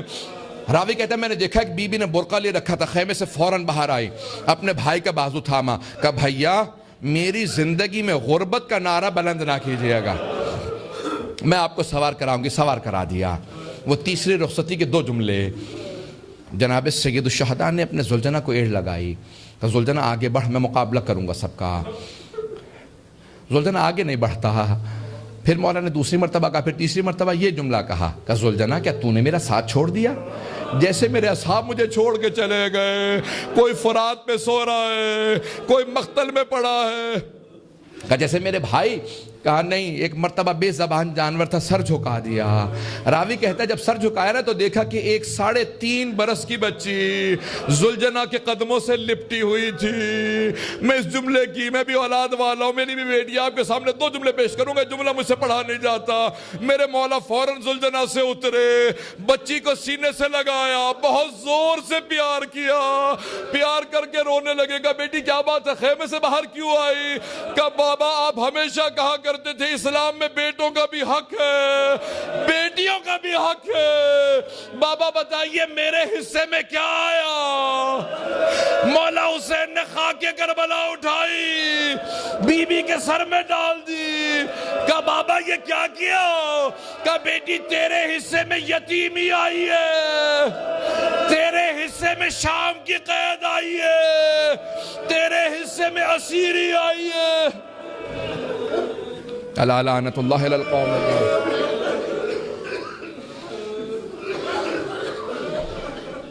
وَسَيَعْلَمُ الَّذِينَ ظَلَمُوا أَيَّ مُنْقَلِبٍ يَنْقَلِبُونَ. بھئی شب جمعہ ہے، شب دعا ہے. دعاؤں کی شب ہے نا، شب جمعہ. آئیں ذرا، علماء، بڑے بڑے علماء سے میں نے سنا ہے کہ سید الشہداء نے تہجد کی نماز میں دعا مانگی تھی، پروردگارہ مجھے ایک ایسی بیٹی عنایت فرما جسے سینے پہ سلاؤں تو سکون محسوس ہو. اسی لیے نام سکینہ رکھا. تہجد میں دعا مانگی ہو، تہجد میں سید الشہداء نے دعا مانگی، پروردگارہ وہ سکون مجھے نصیب فرما جب میں سینے پہ سلاؤں. پروردگارہ واسطہ سید الشہداء کی عظمتوں کا. اس وقت دنیا کے حالات بہت سے خراب ہیں، پوری دنیا کے اندر ان حالات کو بہتر فرما. پروردگارہ ظہور امام زمانہ میں تعجیل فرما. پروردگارہ تجھے واسطہ اپنے عزت و جلال کا جتنے مؤمنین مریض ہیں سب کو شفائے کاملہ عاجلہ عنایت فرما. بیماروں کی بیماریاں دور فرما. پروردگارہ پریشان حالوں کی پریشانیاں دور فرما. بے اولادوں کو اولاد عنایت فرما. مقروضوں کے قرض ادا فرما. پروردگارہ جتنے افراد نے ہم سے التماس سے دعا کی ہے سب کی دعائیں مستجاب فرما. پروردگارہ جو ہاتھ بلند ہیں کسی کو رد نہ فرما. پروردگارہ تجھے واسطہ اس شب کا، تجھے واسطہ ان مصائب کا جو ہم نے پیش کی جناب سید الشہداء کی بارگاہ میں. پروردگارہ جہاں جہاں مومنین بسے ہیں سب کے جان مال عزت آبرو کی حفاظت فرما. اس دیار غیر میں کفرستان میں ہمارے بچوں کے ایمان کی حفاظت فرما. پروردگارہ ہماری مستورات کے پردے کی حفاظت فرما.